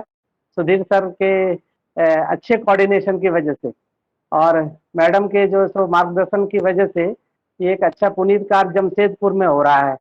मुझे व्यक्तिगत तौर पे बहुत खुशी है। मैं देवघर से बिलोंग करता हूँ और मैं झारखंड के निवासी होने के नाते भी मैं बहुत उत्साही हूँ कि अभी बिहार स्कूल ऑफ योग स्थापित था और वहाँ क्योंकि बिहार ही था पहले। मैं जब यहाँ शांति कुंज आया था 1988 में, तो झारखंड का अस्तित्व नहीं था। आप सभी लोग जानते हैं 2000 में ये नया अस्तित्व बना। तो बिहार स्कूल ऑफ योग का जो योगदान रहा अपने आप में अमूल्य रहा है। इस तरह के अब आवश्यकता पड़ गई है कि योग का एक जनाधार बने, युवा हमारे जुड़े, युवाओं में संस्कारों का संचार हो और हमारे जो आचार्य श्री कहा करते थे कि 3 तरह की बात वो कहते थे कि मनुष्यों में कैसे किसी तरह का जो सो विकास होता है, तो कहते हैं कि पतन निवारण हो जाए, उसका जो सो पतन होना रुक जाए। तो पहला तो सबसे बड़ा इलाज है कि पतित ना हो, मनुष्य इंसान जो है सो पतित ना हो, पतन निवारण की प्रक्रिया में हम संलग्न हो। दूसरा कहते थे पीड़ा निवारण, कोई अगर पीड़ित है, हम सभी लोग कोरोना काल में अभी गुजर रहे हैं, हम सबको पता है कि हम विभिन्न तरह की पीड़ाओं से गुजर रहे हैं, शारीरिक, मानसिक, भावनात्मक, आर्थिक, ये सारी ही हमारे अंदर लिए पीड़ा का क्षण है। तो पीड़ा निवारण के लिए कहा करते थे कि पीड़ा निवारण हम किसी की जो है सहायता कैसे करें। तो पहली सहायता तो उत्तम सहायता है कि पतन निवारण करें। फिर कहा करते थे गुरुदेव हमारे कि पीड़ा निवारण करें। और तीसरा कहते थे कि सुविधा संवर्धन कर दें, किसी को कुछ नहीं है तो हम उसकी सुविधा थोड़ी बढ़ा दें, तो उससे भी जो सो उसका थोड़ी देर के लिए समस्या का समाधान हो जाएगा। लेकिन ये बोले सबसे निम्न श्रेणी की सेवा है, जो सुविधा संवर्धन है ये एक तात्कालिक सेवा है, इससे किसी के मनुष्य के गुण में कोई विकास होगा, उनका कोई बहुत बड़ा कल्याण हो जाएगा, इसकी अपेक्षा हमें नहीं करनी चाहिए। वो एक तात्कालिक सहायता हो सकती है कि कोई आवश्यकता है, कोई मतलब उसके जरूरतमंद व्यक्ति है, आपने दया दिखाई और आपके अंदर की करुणा छलकी, आपने उनको मदद कर दी, ये बोले कोई तात्कालिक सेवा है। लेकिन पीड़ा निवारण एक बड़ी सेवा है। पीड़ा निवारण में आप हम सभी जानते हैं कि जो सो रामकृष्ण मिशन जैसी संस्थाएं एक बहुत सक्रिय रूप में विभिन्न तरह के स्वास्थ्य सेवाएं प्रदान करती हैं, जगह जगह उनके चिकित्सालय स्थापित हैं, और एक बड़ा योगदान स्वामी विवेकानंद जी के अग्रणी भूमिका में हुआ है। उनकी 2 तरह की चीजें चलती हैं, एक तो मिशन स्कूल चलता है, जिसको मैं मानता हूं कि देश के कल्याण के लिए बहुत बड़ी बात है। उसी तरह आचार्य श्री राम शर्मा जी का भी बहुत बड़ा व्यापक प्रोजेक्ट है, शतसूत्री योजना उन्होंने दी है। 3 चीजें बताई, व्यक्ति निर्माण, परिवार निर्माण और समाज निर्माण। व्यक्ति निर्माण के उन्होंने लगभग 20 सूत्र दिए, उसी तरह से समाज निर्माण के भी 20 सूत्र दिए, और 60 सूत्र उन्होंने परिवार निर्माण के 20 सूत्र दिए और समाज निर्माण के 60 सूत्रों को एक साथ रखा। 100 सूत्री योजना एक छोटी सी किताब है, कभी मौका लगे तो आप लोग उसका अध्ययन करके देखिएगा, कितना व्यापक दृष्टिकोण उन्होंने युग निर्माण की पृष्ठभूमि रखी, तो व्यक्ति निर्माण से शुरू की। मैं ये बातें आपसे इसलिए कर रहा हूँ, अभी तो योग की बात करनी है। तो योग मूलतः अगर हम देखें तो व्यक्ति, परिवार, समाज निर्माण की धुरी है। योग का जीवन, योग की सर्वांगीणता अगर हम ठीक से समझते हो तो जितने भी योग पद्धति हमारे पास उपलब्ध है सभी पे थोड़े थोड़े विचार कर लें। चाहे वो हमारे ज्ञान योग की परंपरा हो, उसका अंतरंग और बहिरंग पक्ष हो, उसका अष्टांगिक मार्ग हो, वो हमारे विवेक वैराग्य से शुरू होके और श्रवण मनन निधिध्यासन और समाधि तक पहुंचता है। तो उसका पूरा एक सर्वांगीण विकास मनुष्य का कैसे हो, हम अपनी आत्मा को ब्रह्म रूप में कैसे स्थापित करें, उसके लिए शुरुआत कहाँ से हो। तो आप देखिए अष्टांगिक मार्ग है हमारे पास ज्ञान योग का, उसी तरह से राजयोग का अष्टांगिक मार्ग है, जिसकी चर्चा अभी हमारे आदरणीय निधि जी कर रहे थे, सदवृत्त के रूप में हमारे पास उपलब्ध है, जो आयुर्वेद ने उसको और विस्तारित किया अपने ढंग से, यम नियम से लेके और समाधि तक। अगर हम हठयोग देखें, ये भी एक विस्तृत परंपरा है, वो भी सप्तांग मार्ग के तौर पे हमारे पास उपलब्ध है। तो योग की जो एक सामूहिक अभ्यास विभिन्न अंगों के साथ करने का जो हमारे पास उपयोगिता है, उसे आज पहली बात हमें समझने की जरूरत है। हम एकांगी योग पद्धति को ना अपनाएं। अगर हम चाहते हैं कि हम स्वस्थ रहें, हम प्रसन्न रहें, योग से हम अपना कल्याण करें, समाज का कल्याण करें, परिवार का कल्याण करें, तो एकांगी योग पद्धति हमारे हिसाब से अपूर्ण है और वो संपूर्ण हमें अनुभव नहीं करा सकती, संपूर्ण हमारा इलाज नहीं कर सकती। तो पहला तो हम आशय इसी रूप में कहेंगे कि योग को समग्रता से अपनाएं, समग्र बोध के साथ योग करें, और हम केवल ऐसी छोटी छोटी क्रियाओं में न उलझ जाएं। अभी बात हो रही थी बियर पीने की, आजकल तो बियर योगा भी चलने लगा है। बड़ा शर्मिंदगी है देश में कि हम बाहरी संस्कृति में तो उलझ गए हैं कि हम थोड़े से पी के टुन्न हो जाते हैं, हम कहते हैं हम योगी बन गए, है ना। तो दुर्भाग्यपूर्ण है ये सब। हम जो सो मानते हैं कि हमारे देश और संस्कृति कितना हराश हो गया है कि हम किसी को भी फॉलो करते हैं, हमारी विवेक बुद्धि का कोई भी हिसाब नहीं रहता। पतंजलि ने भी अभ्यास वैराग्य और फिर विवेक वैराग्य की साधना बताई है। महर्षि पतंजलि ने पहले अभ्यास वैराग्य की बात की प्रथम पाद में, और अंत में उन्होंने धर्मेक समाधि के बाद विवेक वैराग्य की बात की, है ना। वो धर्मेक समाधि में यही कहते हैं कि जो विवेक ज्ञान आपको मिला उसमें भी जब वैराग्य की भावना प्राप्त करोगे तो मुक्ति मिलेगी, है ना।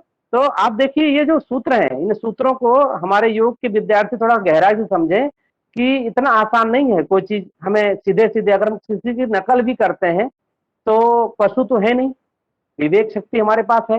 परमात्मा ने हमको सबसे कीमती वस्तु दिया है जो और अन्य जीवों के पास उपलब्ध ही नहीं है।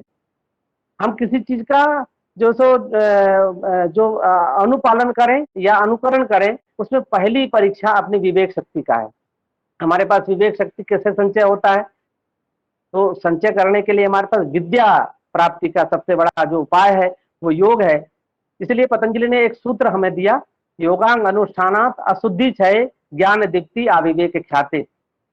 विवेक है तो हम अच्छी बुरे की पहचान भी करते हैं कि जब हम आज ऑनलाइन मार्केटिंग में जाते हैं तो हमारे पास हजारों विकल्प में अच्छा विकल्प चुनते हैं, इसके लिए विवेक इस्तेमाल करते हैं। अच्छा खाना है तो कितना अच्छा खाना है ये देखते हैं, कपड़े पहनने तो कितने महंगे और कितने ब्रांडेड पहनने ये देखते हैं। तो विवेक तो है हमारे पास, नो डाउट। क्या विवेक का इस्तेमाल अपने कल्याण के लिए कर रहे हैं कि भोगों के लिए केवल तृप्त करने के लिए कर रहे हैं? क्योंकि भोग तो तृप्त कभी होते नहीं, और उस भोग को आप प्राप्त करके तृप्त होना चाहते हैं। भोगा न भुक्ता वैमेव भुक्ता, तृष्णा न जीर्णा वैमेव जीर्णा, ऐसा कह के हमारे जो भर्तृहरि हैं उन्होंने वैराग्य शतक में हमें संकेत दिया है कि कोई भी व्यक्ति तृप्त नहीं हुआ, भोग ने आपको नहीं आपको भोग लिया, आपने भोग को नहीं भोगा। कृष्णा ने स्वयं जो सो अपना जो सो सब कुछ किया, आप तृषित ही रह गए। तो तृष्णा जो है और भोगना, ये सब जगह हम चाहते हैं, इसी को बढ़ावा देने के लिए जो आज भारतीय संस्कृति के परिप्रेक्ष्य में बात नहीं होती, एक कल्चर डेवलप होता चला जा रहा है कि खाओ पियो मौज करो। तो सबसे पहले तो योग हमें ये सिखाता है कि हम कैसे अनुशासित रहें। अभी सामाजिक अनुशासन, धार्मिक अनुशासन, सद्वृत्त के तौर पे चर्चा हो रही थी। योग सूत्र की अगर छोटी सी बात करें तो यम नियम हमारे सामाजिक और व्यक्तिक जो स्वतंत्रता है उसको कैसे कायम रखना है, इसकी एक परिभाषा देता है। स्वतंत्रता की बात कर रहा हूं मैं, क्योंकि आत्मा तो हमारी स्वतंत्र ही है, और उस स्वतंत्र सत्ता को हमें अभिव्यक्त करने के लिए विवेक शक्ति हमें दी थी परमात्मा ने। उस विवेक शक्ति का दुरुपयोग हम कर रहे हैं कि हम आज के भौतिक युग में भौतिकता को अपनाने के लिए कर रहे हैं, आध्यात्मिकता को अपनाने के लिए नहीं कर रहे हैं। ज्ञान योग में इसलिए शुरुआत साधना की होती विवेक वैराग्य से। विवेक सीखो, वैराग्य सीखो। पहले विवेक का इस्तेमाल करो। विवेक किसके साथ करना है, वो सद असद क्या है पहले ये पहचान करो। असद वस्तुओं में तो बहुत आपकी गुणवत्ता हो गई, बड़ी गुणी हो गए आप। सद वस्तु की पहचान हुई क्या? अगर पूछा जाए तो सद वस्तु क्या है ये पता ही नहीं हमें। हमारे अंदर एक सद वस्तु भी रहती है, मेरी आत्मा है वो, उसके बारे में कोई सेंसिटिविटी है क्या? कभी सोचा क्या कि वो हमारे साथ रह रही है? जो हम जिसके लिए शरीर मिला, हमें मन मिला है, वो आत्मा का ही एक अभिव्यक्ति है। आत्मा ने चाहा तो ये हुआ है, उसकी चिंता नहीं है हमें। तो सद की चिंता नहीं करना, असद की चिंता करना और बहुआयामी चिंता करना, ये भी एक आज की समस्या है। बहुआयामी में इसलिए कर रहा हूं कि अभी निधि जी ने बड़े अच्छे ढंग से बता दिया कि हम मजे किसमें लेते हैं। अरे मजा के लिए भी कुछ अच्छी चीजें लो ना। अगर मजा लोगे तो मजा के बाद सजा ही होना है। तो आप सोचो कि मजे लेने में थोड़ी सी अगर संयम बरत लोगे तो सजा कम मिलेगी, और जो भी सजा हमें मिलने के लिए हम अपने आप को तैयार कर रहे हैं तो थोड़ा सा सचेत हो जाएंगे। तो योग तो सबसे पहले हमें क्या देता है? पहली बात हमें शुद्धिकरण सिखाता है। शुद्धि, आप शुद्धता सीखिए। अभी उसमें नेचुरोपैथी के माध्यम से बहुत सारी चीजें बता रही थी मैडम, लेकिन हम सबसे पहले शुद्धि किसका करें? हम कहाँ उलझते हैं, पहला प्रश्न ये है। जहां उलझते हैं वहीं से समाधान निकलेगा। व्यवहार करने में सबसे अधिक उलझन है व्यक्ति को। जब व्यवहार करने जाते हैं दूसरों से तो हम मर्यादा का ध्यान नहीं रखते। तो पतंजलि कहते हैं योगी बनना है तो क्या करना है? तो कहा जाति देश काल समय इन सभी की पहचान करना सीखो और उनके साथ समन्वय बनाओ। और उसके साथ उन्होंने तो ये कह दिया अगर योगी बनना तो महाव्रत ही चाहिए, ये छोटे छोटे व्रतों का कोई वहां हिसाब नहीं है।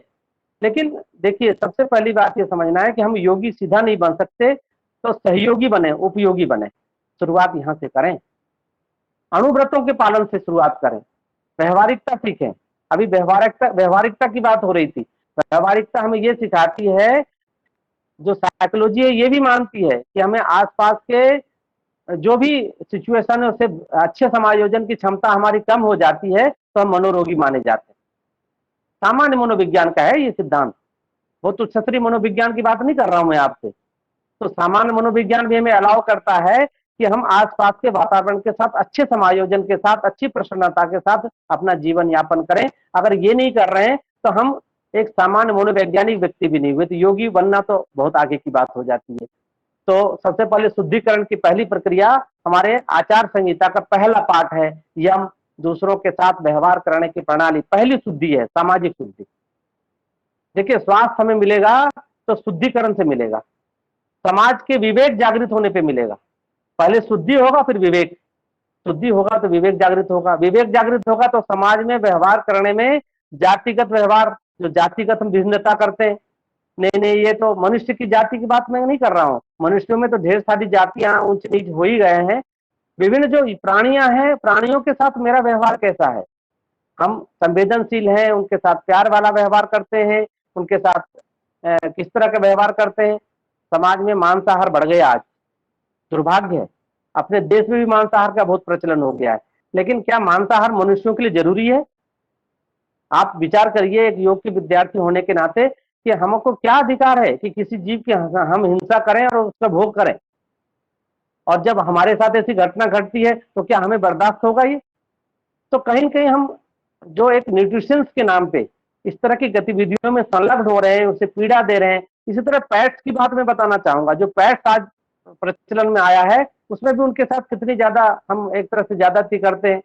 उनको सोने की पिंजरे देते हैं, बहुत अच्छे कारों में रखते हैं, लेकिन उसको परतंत्र ही तो कर रहे हैं हम। पैट्स की हमारी सीमाएं होती थी, हम हमारे यहाँ भी पशु पालते थे तो उनको दिन भर के लिए छोड़ दिया जाता था, ठीक है आप जाओ अपना आहार करो और अपना स्वास्थ्य की रक्षा करो। हम उनको बांध के रख देते हैं, उनके खेलने धूपने पे भी और उनके खेलने पे भी हम परहेज कर रहे हैं। तो हिंसा तरह तरह से कर रहे हैं आज हम, जातिगत हिंसा तरह तरह से। तो आज देखिए, अगर हम यौगिक जीवन जीना चाहते हैं तो संवेदनशील बने, प्रेमशील बने, घृणा और द्वेष से बाहर आए। पहला पाठ हमारा योग ये सिखाता है। अभी चर्चा हो रही थी, कोरोना काल में थोड़े से बीमार हो गया, हम दूसरे से परहेज करने लगे, डरने लगे। उनको खाना देना है जरूरी है, बेचारा वो अकेले, उनको एकांत दे दिया और खाना भी नहीं दे रहे हो उसको, ये डर रहे हो उनके पास जाएंगे तो हमें कोरोना हो जाएगा। कौन सी मानवता सिखाती ये बात तो नहीं सिखाता। योग तो हमें प्रेम करना सिखाता, योग तो ये कहता है कि दूसरों के प्रति संवेदनशील रहिए। योग तो हमें ये सिखाता, पहला पाठ ही है उसका कि आप करुणा सीखिए, प्रेम सीखिए। और अगर ये पहला पाठ भी हम नहीं सीख पाए तो अहिंसा का पालन ही नहीं हुआ। तो जातिगत हिंसा जो होती है, फिर उन्होंने कहा कि देशगत भी होती है। अब देश में देखिए, हमारा अगर पूरी दुनिया को देखिए तो एक एक देश में आतंकवादियों का इतना ज्यादा बाहुल्य हो गया है, रोज ही ब्लास्ट हो रहे हैं, और वो केवल एक गलत मानसिकता की वजह से। आप कश्मीर चले जाइए, आप सुरक्षित आएंगे कि नहीं आएंगे पता नहीं, आप रोज कल 24 घंटे में 3 हत्याएं हो गई। एक देश विशेष में समझता आदमी कि मेरा ही है वो, इस क्षेत्र में दूसरा कोई नहीं आ सकता। ये जो मानसिकता हमें किसी भी धर्म संप्रदाय ने हमें अगर दिया है तो वो लानत है उस बात पे कि वो मनुष्यता नहीं सिखाता, वो हत्या सिखा रहा। ये इस तरह की जो हिंसा पनप रही है समाज में, इसकी कड़ी आलोचना होनी चाहिए। इसका दुर्भाग्यपूर्ण जो सो बात है ये सब कि हम समाज में इन चीजों को फैला रहे हैं। समाज में समरसता इसी से आएगी। धर्म हमें यही सिखाता है, इसी तरह के आचरण करना सिखाता है हमको। अगर ऐसे धर्म हमारे देश में पल बढ़ रहे हैं तो हमें बहुत सजग और सतर्क हो जाने की आवश्यकता है। हम केवल इस बात से जो मुंह नहीं मोड़ सकते कि हमारी भारतीय संस्कृति ये कहती है, हमें इससे बचना भी आना चाहिए। इसकी आवश्यकता हो गई है, योग के बच्चों को ये भी सीखने की आवश्यकता है। क्या करें क्या नहीं करें इसकी चर्चा हो रही थी अभी। हम सभी लोग सजग हो जाएं कि इस तरह के आचरण जहां भी हो रहा है उनका हम किस तरह से एक विरोध कर सकते हैं। और भगवत गीता में तो ये भी कहा गया है, धर्म को स्थापित करने के लिए अधर्म से लड़ जाना और मर भी जाना, यही हमारी जो सबसे बड़ी शिक्षा है। भगवत गीता में तो यही कहा कृष्ण ने अर्जुन को कि अपने धर्म के लिए मर जाओ तुम, लेकिन धर्म मत त्याग करो। तुम्हारा धर्म क्या है? अभी धर्म की स्थापना है। अगर तुम मर भी गए तो यशस्वी बनोगे, और अगर तुम ऐसे ही मर गए तो तुमको 50 गालियां मिलेंगी, नपुंसक कहेंगे लोग, और यहां से बात शुरू की थी भगवान कृष्ण ने। तो आज की जो परिप्रेक्ष्य है, सामाजिक परिप्रेक्ष्य, उसमें हम सामाजिक समरसता को कायम करने के लिए, सामाजिक स्वास्थ्य की प्राप्ति करने के लिए एक बड़े संघर्ष की आवश्यकता है। मित्रों, हम अगर इन छोटे छोटे नियमों की, जो हमें योग सूत्र सिखाता है, अहिंसा सिखाता है, सत्य, आस्तेय, ब्रह्मचर्य, अपरिग्रह, अभी लैंगिक रिश्तों पे बहुत बात हमारे जो पूर्व वक्ता निधि जी ने कर दी कि हमारे लैंगिक आचरण कैसे हो गए। हम कहीं कहीं इन बातों से अगर अपने आप को चाहते हैं कि जोड़ के रखें, तो योग के प्रथम पाठ को, प्रथम अध्याय को बहुत गहराई से समझने की आवश्यकता है कि हमारी सामाजिक समरसता, सामाजिक शुद्धि, सामाजिक आचरण, हमारी सामाजिक खुद के प्रति एक रिकॉग्निशन, जो हम समाज हमें रिकॉग्नाइज करता है, वो इन्हीं जो सो मानदंडों पे करता है कि हम कितने अच्छे व्यक्ति हैं। हमारी अच्छाई इसी चीज से प्रभावित होती है, 5 चीजों से। हम कितने अहिंसक हैं, कितने सत्यवादी हैं, कितने हम आस्तेय का पालन करते हैं, कितना हम जो सो ब्रह्मचर्य का पालन करते हैं, और कितना हम अपरिग्रह का पालन करते हैं। आज संग्रह के नाम पे देख लीजिए कि अपने देश में के बैंक कम पड़ रहे हैं और विदेशों में पैसे जमा हो रहे हैं। हमारे जो सो लुटेरे भाग के बाहर जो सो मौज कर रहे हैं और हमारे देश के धन को लूट लूट के जा रहे हैं। कहाँ तक ये सब बर्दाश्त करने वाली बात है? ये सामाजिक जो विषमता है, इसको कहीं न कहीं हम तो मानते हैं कि जितने भी धनपति हैं, सम्मान है उनका, लेकिन इस तरह के देश में अगर वातावरण पैदा करते हैं कि यहाँ का धन ले जाकर विदेशों में मौज करें, वहाँ की नागरिकता लें, यह अस्वीकार्य है। इसे हर व्यक्ति को अस्वीकार करना चाहिए। हम ये नहीं कहते कि आप किसका साथ दीजिए, लेकिन अगर ऐसी कोई भी आसपास ऐसी घटनाएं घटती हैं तो आंख बंद करने की आवश्यकता नहीं है, उसे उजागर करने की जरूरत है। ये भी हमारा दायित्व है, इसके प्रति सजग रहने की आवश्यकता है। तो हम जहां तक यम की बात करें, यम व्यक्तिक शुद्धि तो है, लेकिन ये सामाजिक शुद्धि का विज्ञान है। समाज में हम कैसे शुद्ध होंगे तो व्यक्ति के तौर पे, लेकिन आसपास के साथ संवेदनशील होते हुए। हम ये नहीं कहते किसी से लड़ने लगी आप। हमारे पतंजलि योग सूत्र में ये भी बताया गया, मैत्री, करुणा, मुदिता, उपेक्षा नाम। लेकिन सीधी लड़ाई मत लड़िए आप। हमारे पास कानून है, हमारे पास नियम है, हमारे पास सामाजिक प्रतिबंध है, उन सहारे उनका कहीं न कहीं प्रतिबंधन जरूरी है। किसी के साथ जबरदस्ती झुकने की आवश्यकता नहीं है और किसी को ज्यादा परेशान करने की आवश्यकता नहीं, लेकिन सामाजिक समरसता हमारी नीड है। मनुष्य तभी विकसित होगा, समाज ही वो हमारा खेत है जहां मनुष्य अच्छा गढ़ा जा सकता है, अच्छे मनुष्यों की सृजन हो सकते हैं। उन बंधनों के साथ ही हम आगे बढ़ सकते हैं। और जो प्रतिबंध नहीं स्वीकार करता, अनुशासित नहीं होता, वो कभी फलेगा फूलेगा, इसकी तो कोई गारंटी नहीं है। उच्छृंखल जीवन हमें रोग और व्यसनी बनाता है, जो कि आप देख रहे हैं।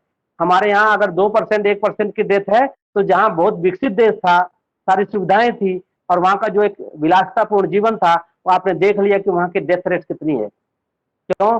हम आज इसलिए सुरक्षित हैं कि हमारी जीवन शैली यौगिक रही है, धार्मिक रही है। हम अच्छे योग जीवन के कैरियर रहे हैं, इसकी वजह से आज हम सुरक्षित हैं।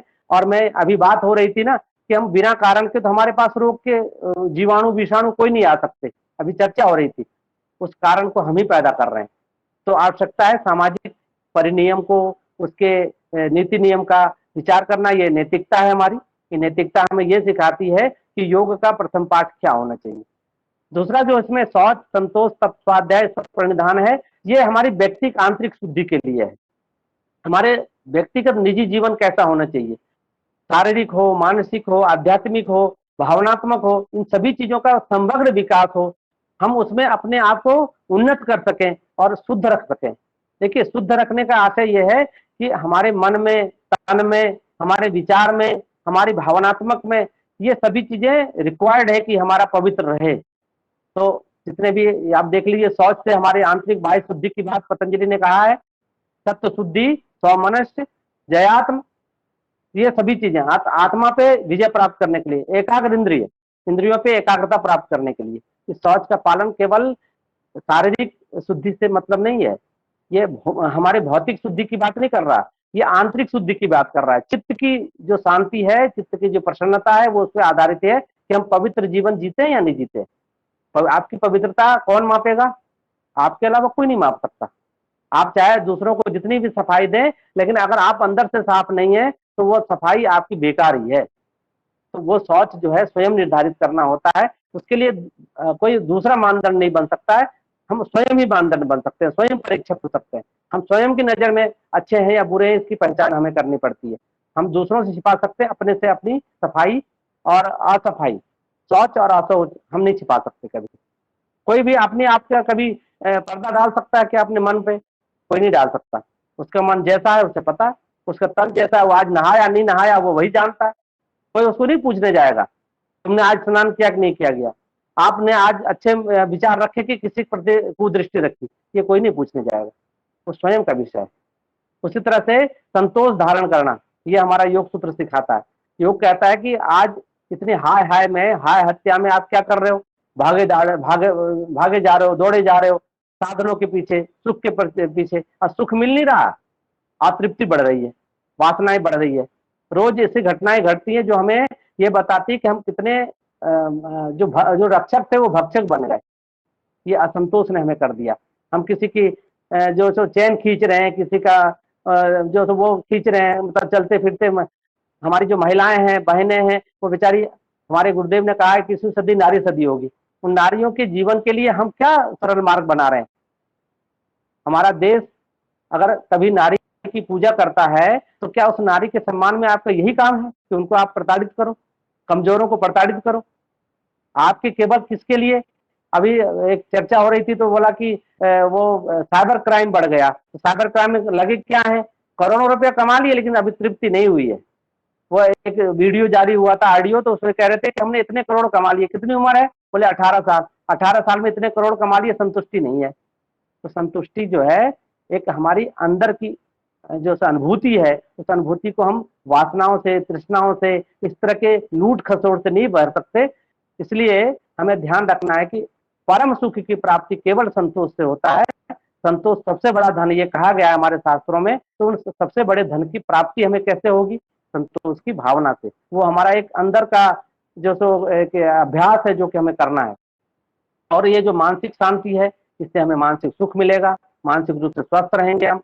तपश्चर्या हमें शारीरिक मानसिक द्वंद्वों से बाहर ले जाता है। स्वाध्याय सदचिंतन करने के लिए प्रेरित करता है, जिससे कि हम अच्छे विचारक बने, मनीषी बने। हमारे अंदर मंत्र योग जो है, मंत्र की बात अभी हो रही थी आयुर्वेद में, मंत्र जप करने की पद्धति स्वाध्याय से में मिलती है, जो योग सूत्र के भाष्यकार लोग कहते हैं। तो इससे जुड़े, और अंत में भावनात्मक जो हमारी उत्कृष्टता है वो ईश्वर भक्ति से, समर्पण से, ईश्वर के प्रति जो हमारा ईश्वर है वो कैसा भी हो। हमारे आचार्य ने कहा हम ईश्वर को सर्वव्यापी न्यायकारी मान के हम उसके जो व्यवस्था को सदैव स्वीकार करेंगे। जो भी है वो सर्वव्यापी है, न्यायकारी है। हम उसके प्रति कैसा रहे? आस्तिक भाव, हमारे साथ अन्याय नहीं करने वाला। लेकिन हम खुद ही अगर अन्याय के रास्ते पे चलेंगे, फिर न्याय की मांग करते हैं, वहां बहुत गड़बड़ हो जाती है। तो आस्तिकता हमारा एक सर्वाधिक जो तो व्यक्तिगत सुरक्षा का गुण है। वो व्यक्तिगत सुरक्षा उसी से मिलती है कि हम परम सत्ता को, अगर हम उसकी आराधना न कर सके तो उनके प्रति कम से कम नमनशील रहें। उनके प्रति थोड़ी सी हम ये समझें कि दुनिया जिसने बनाई होगी वो कितना कारगुजार होगा, हमसे बड़ा ही होगा वो। किसी ने तो बनाई दुनिया ना। आप छोटा सा घर, एक घर का घरौंदा बनाते हो तो समझते हो कि हम बहुत बड़ा काम कर दिए, और इतनी बड़ी दुनिया बना के कोई चला रहा है तो उसका कोई अस्तित्व नहीं है। स्वामी विवेकानंद ने कर्मयोग में लिखा है कि दुनिया बनाने वाला, चलाने वाला बहुत समर्थ है, वो तुम्हारे बनाने और चलाने से नहीं चलेगा, लेकिन तुम तो अपने पुट्ठे मजबूत कर लो निष्काम कर्म करके। तो ऐसे जो निष्कामता है, परमात्मा के प्रति भक्ति है, वो हमें ये सिखाती है कि कोई सत्ता है जिसका कि हमें सम्मान करना चाहिए, उनके प्रति विनयशील रहना चाहिए, उनके प्रति विनम्र रहना चाहिए, तभी हम ऊर्जा से भर सकते हैं। आज हमारी ऊर्जा इसलिए कम है कि आदि हमारी नास्तिकता ने हमें ऊर्जा हमारी सोख ली। हम बहुत नालायक हो गए हैं, हम समझते हैं कि हम ही सबसे अधिक लायक हैं। नालायक हैं लेकिन लायक समझ रहे हैं। हम योग्य बहुत हो गए। हमारी योग्यता की परीक्षा कर ली अभी एक वायरस ने, हमारी सारी योग्यता एक तरफ रखी रह गई और उसने आके अपना तबाही मचा दी। क्या कर लेते हैं हम? छोटा सा एक अगर ऐसी घटना घट जाती है, कोई सुनामी आ जाती है, हम एकदम हेल्पलेस हो जाते हैं। तो सत्ता पे विश्वास करिए, जो सत्ता हमारे लिए सतत सक्रिय है, उनके साथ रेजोनेंस बनाइए, उनके साथ समर्पण सीखिए, उनके नियमों का पालन करिए। अगर आप ईश्वर के प्रति आस्तिक हैं तो आप कभी भी उदंड, उग्र और अनियमी नहीं हो सकते। आज संयमशील रहेंगे, ये आपको एक शिक्षा स्वयं में मिल जाती है। आत्म सुरक्षा, आत्मविश्वास, इसके अलावा कोई दूसरा मार्ग नहीं है। तो ये आपको समझना चाहिए कि ये हमें करना है। तो व्यक्ति स्वास्थ्य के दो धड़े हो गए, सामाजिक और मानसिक।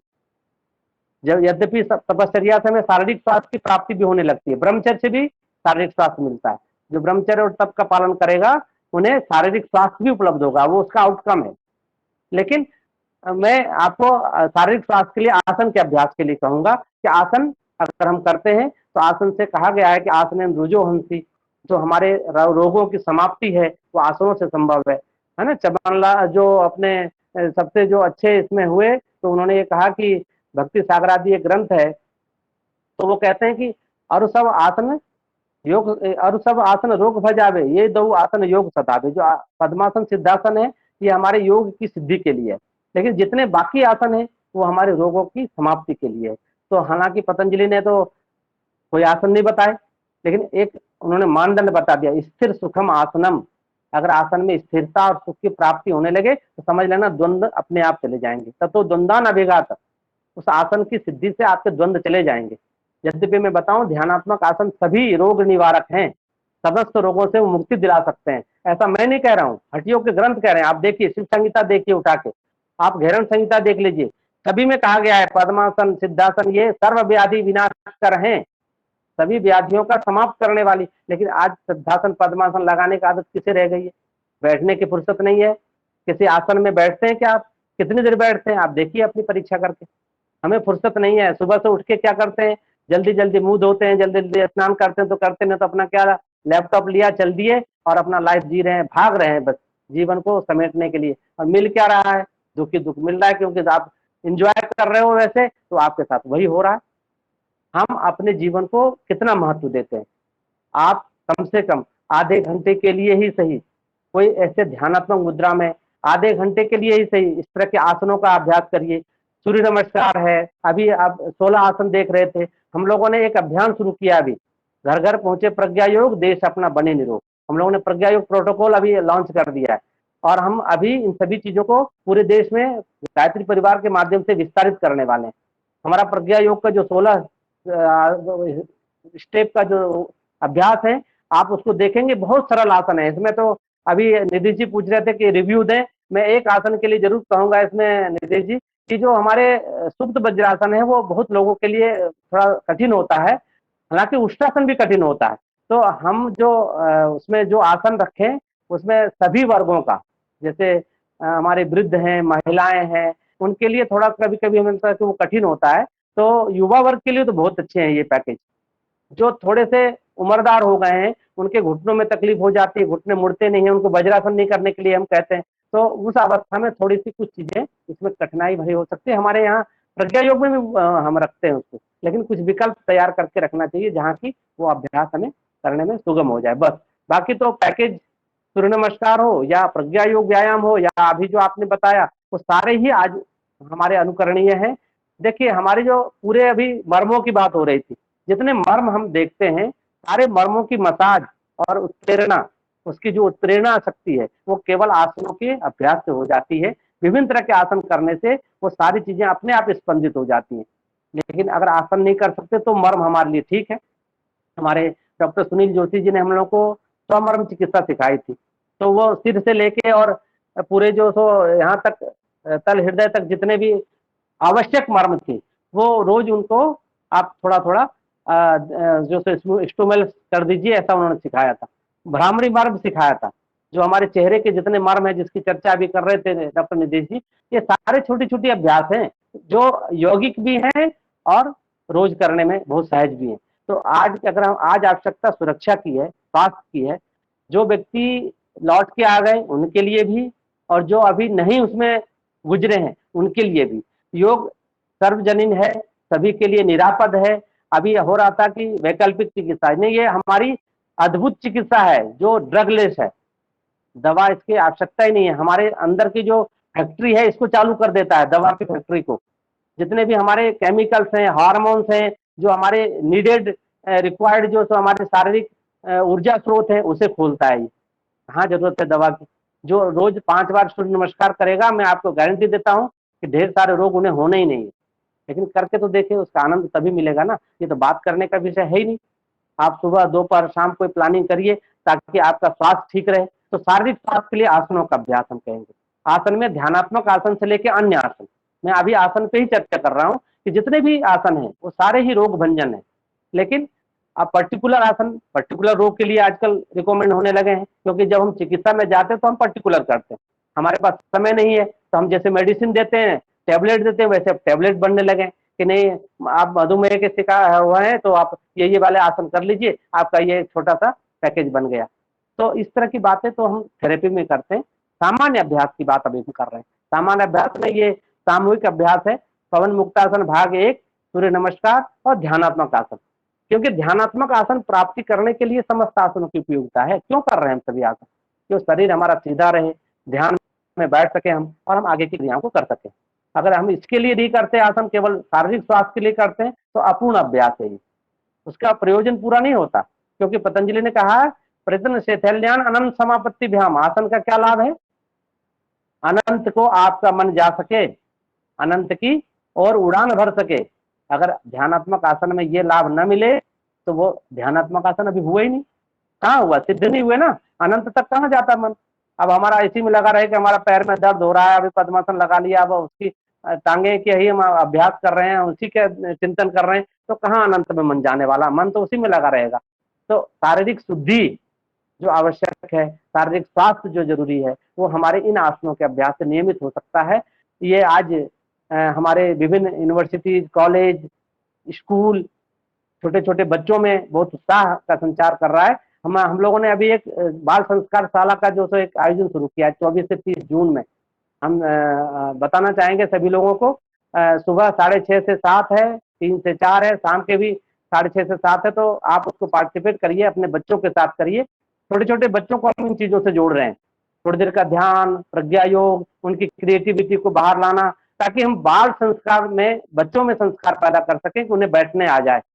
हम बड़े होकर भी नहीं बैठ पाते, हमारे सीधे उल्टे सीधे बैठने की आदत है, लेटने की गलत सलत आदत है।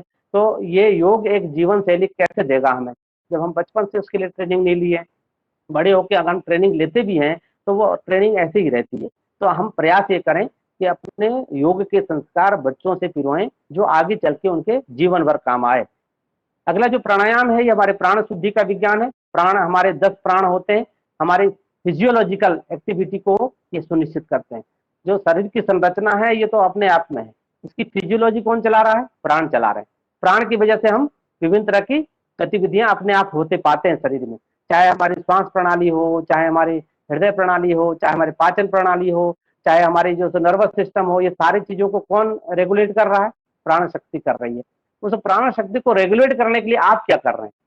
अगर आप प्राणायाम की उन गतिविधियों को, जो बाह्य कुंभक है, अंत कुंभक है, स्तंभ कुंभक है, इसके थोड़े थोड़े अभ्यास।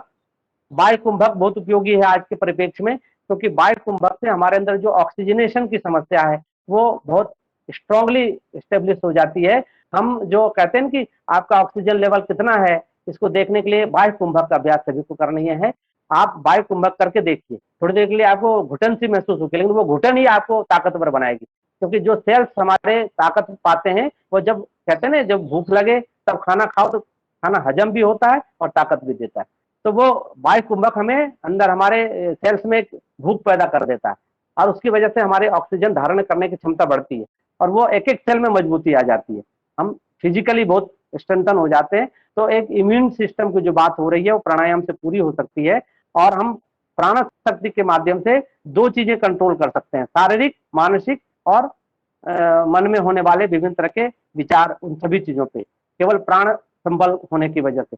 तो प्राण सभी चीजों को रेगुलेट करता है, हमारी प्रतिभा, हमारा ज्ञान, हमारी क्षमता, जो शारीरिक मानसिक है, सभी को रेगुलेट करता है। तो इस प्राण शक्ति की साधना करें। हमारे तो जो हम सत्कर्म सिखाते हैं गायत्री मंत्र में, उसमें हम सप्त लोकों के प्राणों के आह्वान करते हैं। ओम भूर्भुवः स्वः महाजना तप सत्य लोक तक। हम ये कहते हैं कि जितना भी प्राण है, महाप्राण के जितना विस्तार है, उनकी हम क्या करते हैं? भावपूर्वक आराधना करते हैं। पहले उनकी हम क्या करते हैं? आवाहन करते हैं, फिर उनका धारण करने के लिए भावना करते हैं। तो प्राण हम लें और प्राण को धारण करें। हमारे यहाँ आचार्य श्री ने बड़े छोटे से अभ्यास बता दिए, प्राणाकर्षण प्राणायाम। उन प्राण शक्ति को, महाशक्ति को अपने अंदर आप अपनी भावनाओं से आवाहित करें, धारण करें और निष्कासित कर दें, इस भावना के साथ कि आपकी दुर्बलताएं, रोग, शोक सब लेके वो बाहर जा रहा है और फिर आपके पास लौटने वाला नहीं है। वो छोटा सा अभ्यास है, लेकिन आप करके देखिए 5 बार 10 बार, आप देखिए कितनी ऊर्जा से भर जाते हैं आप। ये सब करने वाला विषय है। नाड़ी शुद्धि इसलिए बहुत जरूरी है, तो नाड़ी शुद्धि हमारे हठ योग का पार्ट है, वैसे हमारे पतंजलि का पार्ट नहीं, लेकिन व्यवहारिक ज्ञान में यह बहुत जरूरी है कि हमारी जो 72,000 नाड़ियों की या 3.5 लाख नाड़ियों की बात की गई है हमारे शास्त्रों में, वो निरर्थक नहीं है। जितने भी मनोवह नाड़ियां हैं, प्राणवाही नाड़ियां हैं, इसको अशुद्ध जो हमारे रोज की दिनचर्या की वजह से, हमारी बायोलॉजिकल नेचर की वजह से, जो बहुत बड़ा कॉम्प्लेक्स है ये, इसकी वजह से होता रहता है। जैसे हमारे घर के नालियां गंदी होती है, वैसे हमारी नाड़ियां भी गंदी होती रहती है। इसको प्यूरिफाई कैसे करें? तो इसके लिए सिंपल तरीका है, दोनों ब्रेन के लोब्स जो हमारे भावनात्मक, विचारात्मक और तर्क वाले हैं, इसके बीच में बेस्ट कोऑर्डिनेशन बनाने के लिए नाड़ी शोधन से अच्छा कोई उपाय नहीं है। हम अच्छे तर्कशील हैं या अच्छे भावनाशील हैं? अगर हम देखें तो कोई नाड़ी शुद्धि करने वाला व्यक्ति जो नियमित करता है, ये दोनों चीजें अपने आप बैलेंस हो जाती है उनकी। वो ज्यादा भावुक भी नहीं होगा और ज्यादा तर्कशील भी नहीं होगा। अपने आप देखिएगा, अब ये प्रयोग परीक्षण का विषय है, कभी इस पर रिसर्च करके देखिएगा। उनकी एक तार्किक शक्ति भी संतुलित रहती है और भावुक भी नहीं होता वो। क्यों? क्योंकि उसके अंदर एक स्थायित्व आता है, ब्रेन दोनों ठीक से काम करते हैं। तो बहुत सारी चीजें ऑटोमेटिकली हो जाती है जब इस तरह के अभ्यास करते हैं। तो जो योग सूत्र में प्राणायाम का अभ्यास बताया गया, उसके लिए कहा गया तथा छियते प्रकाशावरणम धारणा सूची योग्यता मनसा। तो यो जो मन हमारा स्थिर हो, हम अपने अंदर के तमस और रजस के प्रभाव को कम कर सकें, सात्विकता की ओर जो सो अग्रसर हो सकें, इसके लिए प्राणायाम के अभ्यास योग सूत्र बताता है। और उसके बाद अगर हम हठ योग की ग्रंथ देखें तो प्राणायाम से हमारे अंदर लाघवता आती है, हल्कापन आता है, हम लाइटनेस महसूस करते हैं, फिजिकल मेंटल लाइटनेस। लाइटनेस का मतलब सतोगुणी प्रभाव बढ़े, तमोगुणी रजोगुणी अगर प्रभाव बढ़ेगा तो उस तरह के कर्म करने के लिए हमारे मन में भावना उठेगी। हम रजोगुण में हैं तो बहुत उत्तेजनात्मक काम करेंगे, दूसरों को कुछ कह देंगे, दूसरों के लिए अहित करेंगे। आप उस फेज में रहो क्यों? प्राणायाम करो ना, प्राणायाम से अपने आप सात्विकता पैदा होती है। योग कह रहा है, योग के ग्रंथ कह रहे हैं, तो आप ऐसी बातें करो जिससे कि आपके अंदर सात्विकता स्थापित हो। और ये बड़ा टेक्निकल है, कोई आपको अगर आप करके देखोगे तो अपने आप आपको इसका रसास्वादन मिलेगा। तो हम क्योंकि गायत्री मंत्र की साधना जब सिखाते हैं तो कहते हैं 5 बार कम से कम नाड़ी शुद्धि कर लो। 5 बार करोगे तो क्या होगा? गायत्री मंत्र जपने में आधे घंटे के लिए मन आपका विचलित नहीं होगा। क्यों नहीं होगा? क्योंकि मन हल्का हो जाता है ना, शरीर हल्का हो जाता है। तो फिर आप गायत्री जपोगे, वैसे निद्रा आती है, आप गायत्री जपने लोगों तो नींद आती है बहुत ज्यादा, वो नींद भी नहीं आएगी क्योंकि प्राण आपका रेगुलेट हो जाता है। तो ये छोटी छोटी क्रियाएं हैं, हम सभी लोगों ने, हजारों करोड़ों साधक जो हैं ये इसके अनुभवी हैं। हम आपको अपने अनुभव की बात बता रहे हैं, अगर आप इसको करेंगे लाभ मिलने वाला है, आप करके देखिए।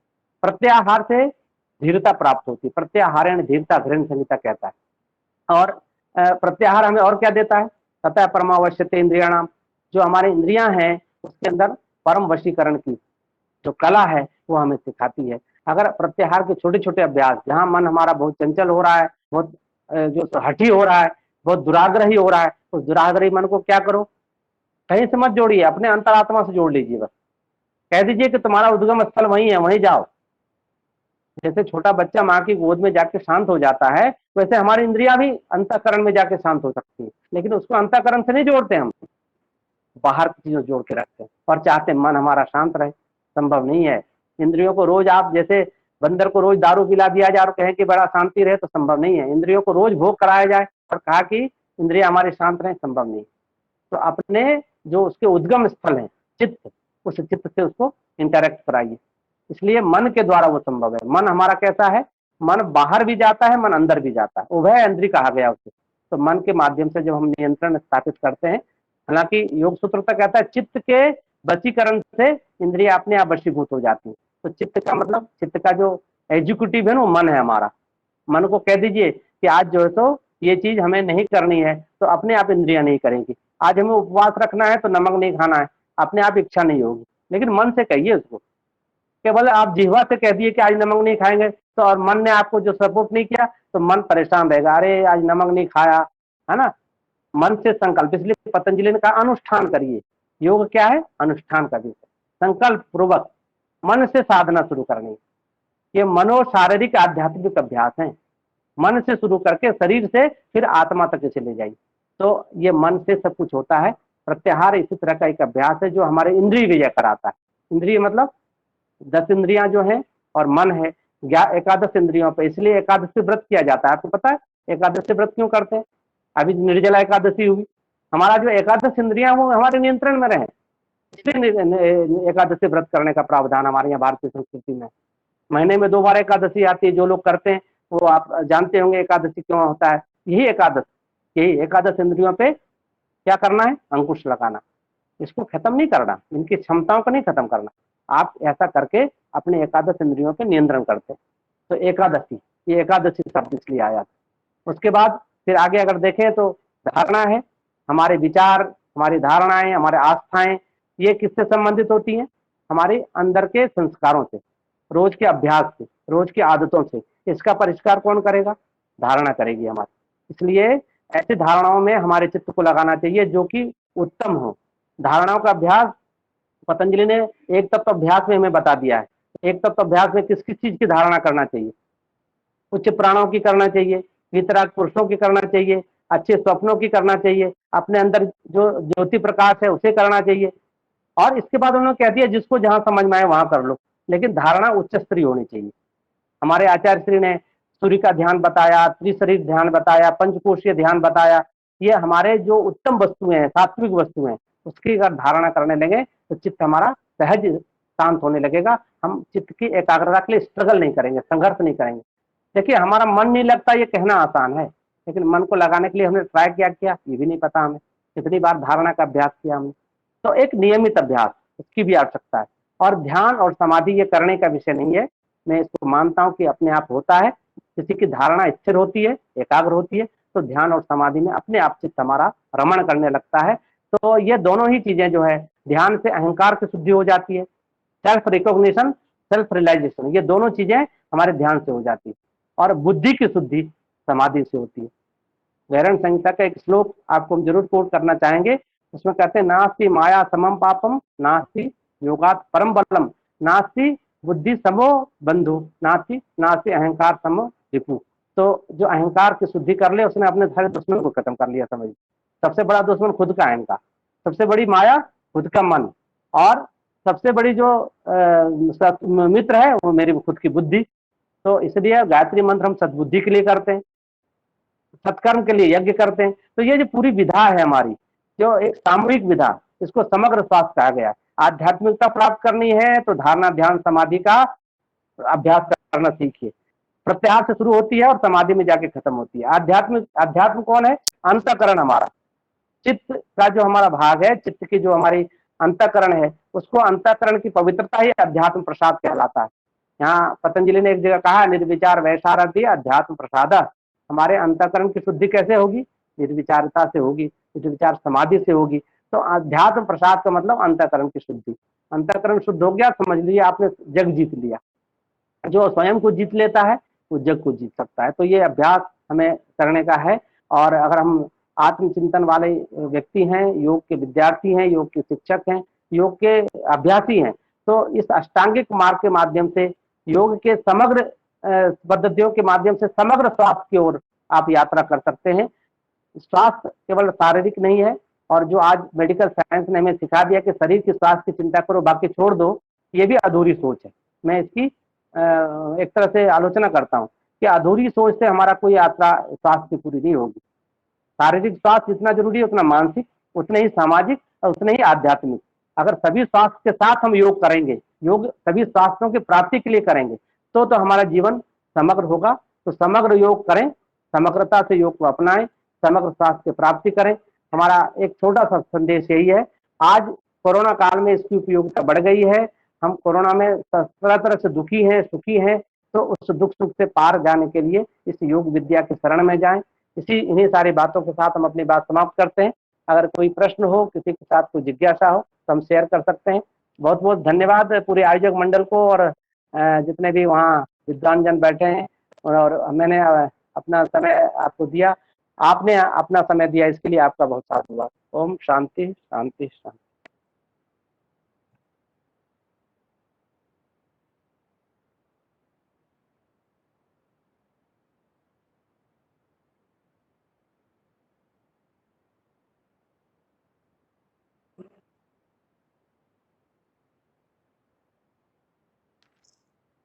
बहुत बहुत धन्यवाद सर,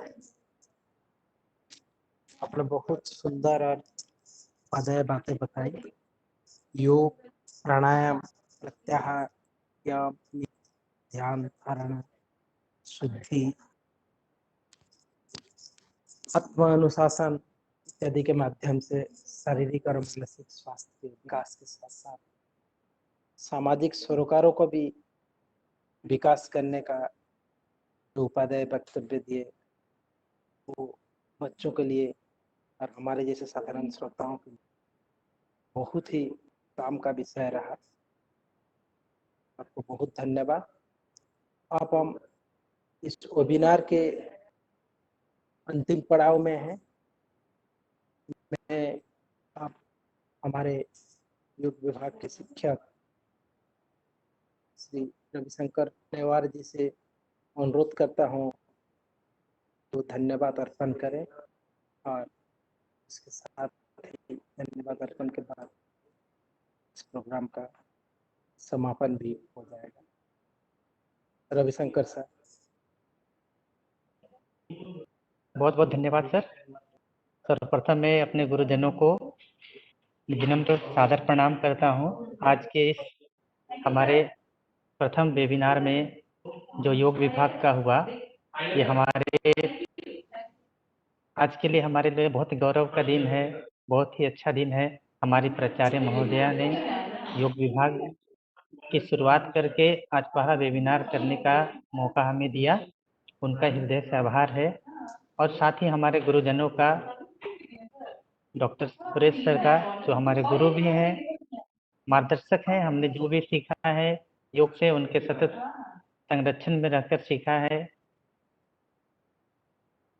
मैम सरस्वती मैम, जिन्होंने हमें ज्ञान दिया हठयोग के बारे में, नेचुरोपैथी का ज्ञान दिया, उनका भी बहुत हृदय से आभार आए। और हमारे बहुत करीबी हमारे निधेश सर, जिनका संरक्षण, जिनका मार्गदर्शन भी हमें मिलता रहता है, जिनका सहयोग हमें प्राप्त होता रहता है, उनके सहयोग के बिना भी हम लोग आगे नहीं बढ़ पाते हैं। आप सबका, डॉक्टर सुरेश सर का और सरस्वती मैम का और निधेश सर का हृदय से आभार है, जिन्होंने हमारे एक बार हमारे यहाँ से महाविद्यालय से बात गई, विचार हुआ कि हमें वेबिनार करना है और सबसे सहमति दी, सबने सहर्ष स्वीकार किया। आप सबका मार्गदर्शन हमें यूं ही मिलता रहे, हम लोग योग के क्षेत्र में बढ़ें, क्योंकि आज तक हमने जो भी कुछ सीखा है आप सबका ही सहयोग रहा है और आगे भी हम लोग ऐसा करते रहेंगे। आप सबका आशीर्वाद हमें मिलता रहे, ऐसी प्रार्थना है। साथ ही हमारे साथ एक ही दिन में हमारे साथ जो लोग जुड़े हैं, हमारे जो छात्र हैं और हमारे कॉलेज की और भी शिक्षिकाएं हैं, प्रोफेसर हैं, डॉक्टर हैं, सभी लोग सुन रहे हैं आप सबको। तो आज ज्ञान की गंगा बही, योग की गंगा बही है। इसमें आप सबके द्वारा जो आशीर्वचन हमें मिला, इसमें मैम सरस्वती जी ने नेचुरोपैथी के बारे में बताया। नेचुरोपैथी के बारे में हमें उन्होंने ये बताया कि हम नेचर के आज जो जितने बताए कि सभी रोगों की चिकित्सा एक, सभी का कारण एक, जो उसका थीम है, उन सारी बातों को उन्होंने बताया। खान पान से रिलेटेड बातें हमें, दिनचर्या और डाइट के बारे में उन्होंने बताया है। कोरोना के समय में जो है डाइट का अपना महत्व है। अगर हम डाइट पे अपना ध्यान देंगे तो ये हम लोग अच्छे से अपने को स्वस्थ बना सकते हैं। साथ ही मैम ने हमें योग प्राणायाम के बारे में भी बताया। दूसरे हमारे वक्ता के रूप में डॉक्टर निधेश सर ने, जिनका आयुर्वेद टॉपिक था, आयुर्वेद नाम ही है, जो आयु और वेद जीवन का जो ज्ञान कराने वाला शास्त्र है वो आयुर्वेद है। ज्वर से पीड़ित लोगों के लिए उन्होंने अलग अलग औषधियों के बारे में बताई, कुटकी के बारे में, अश्वगंधा के बारे में, तुलसी के बारे में, काली मिर्च के बारे में, पिपली, मुलहट्ठी, गुडुची, अमृता यानी गिलोय के बारे में जो उन्होंने बताई, उनका हमें ज्ञान दिया, हमारे विद्यार्थियों तक लाभ पहुंचा। साथ ही उन्होंने मर्म चिकित्सा के ज्ञान से भी हमारे विद्यार्थियों को अवगत कराया। मर्म चिकित्सा आज के समय में बहुत ही प्रचलित हो रहा है। मर्म चिकित्सा का ज्ञान भी चिकित्सा के लिए एक अच्छा वरदान साबित होगा हम सब के लिए, विद्यार्थियों के लिए। तो उन्होंने हमें विधिवत इसके अलग अलग मर्म के भेद बताए। अपान मर्म, शंख मर्म, हंस मर्म, गति का मर्म और अलग अलग मर्मों के बारे में बताया। साथ ही उन्होंने यम नियम जो हमारे बताए गए हैं स्वस्थ विज्ञान का अंग है, जिस प्रकार योग में हम यम नियम की बात करते हैं, तो ऐसे ही स्वस्थ विज्ञान में प्रोफेसर रामहर्ष सिंह जी ने भी बताई हैं, उनको भी हम लोग पढ़ते हैं क्योंकि हमारे जो हैं अपने चैप्टर में सिलेबस का एक अंग है। तो बच्चे सब लोग जान रहे हैं सद्वृत्त के बारे में, शारीरिक सद्वृत्त, मानसिक सद्वृत्त, सामाजिक सद्वृत्त का जो वृहद ज्ञान दिया सर ने हमारे विद्यार्थियों को, इसका ज्ञान निश्चित रूप से मिला होगा। तो इन सब के सद्वृत्त को अगर हम जीवन में धारण करते हैं तो हमारा जीवन सुधरेगा, हमारा जीवन उच्चता की ओर अग्रसर होगा, ऐसा हमारा मानना है। तृतीय वक्ता के रूप में हमारे डॉक्टर सुरेश सर देव संस्कृति विश्वविद्यालय से, तो उन्होंने जो हमें योग के बारे में बताया है कि संस्कार के बारे में, संस्कार क्योंकि योग पूरी जीवन जीने की कला है। पंडित श्री राम शर्मा आचार्य जी का कथन है, हमारे गुरुदेव, उनका पीड़ा निवारण के लिए जितनी भी चीजें हैं और पतन निवारण की जो बात सर ने बताई वह बहुत ही गहराई की बात है, केवल सुनने की बात नहीं है, इसे जीवन में उतारने की है। तो पीड़ा निवारण का जो काल समझ हो रहा है ये लिए और व्यक्ति परिवार और समाज के निर्माण की जो बात सर ने बताई, मूलतः वो सबके लिए बहुत ही अच्छा ज्ञानवर्धक रहा। साथ ही आपने हमें बताया कि योग में जो अष्टांगिक मार्ग हैं, यम नियम आसन प्राणायाम प्रत्याहार धारणा ध्यान और समाधि, महर्षि पतंजलि जी के संदर्भ में उन्होंने आपने भगवत गीता के संदर्भ में जो ज्ञान का आज हम सभी को स्वाद चखाया है, ये तो अधूरा हम लोग को है, जितना भी आपने दिया हमें, और भी हमारी जिज्ञासा रहेगी सभी की कि आपको हम लोग बार बार सुने, और आगे से ये भी रहेगी कि आपको हम लोग और भी सुनने का। तो ये अष्टांगिक मार्ग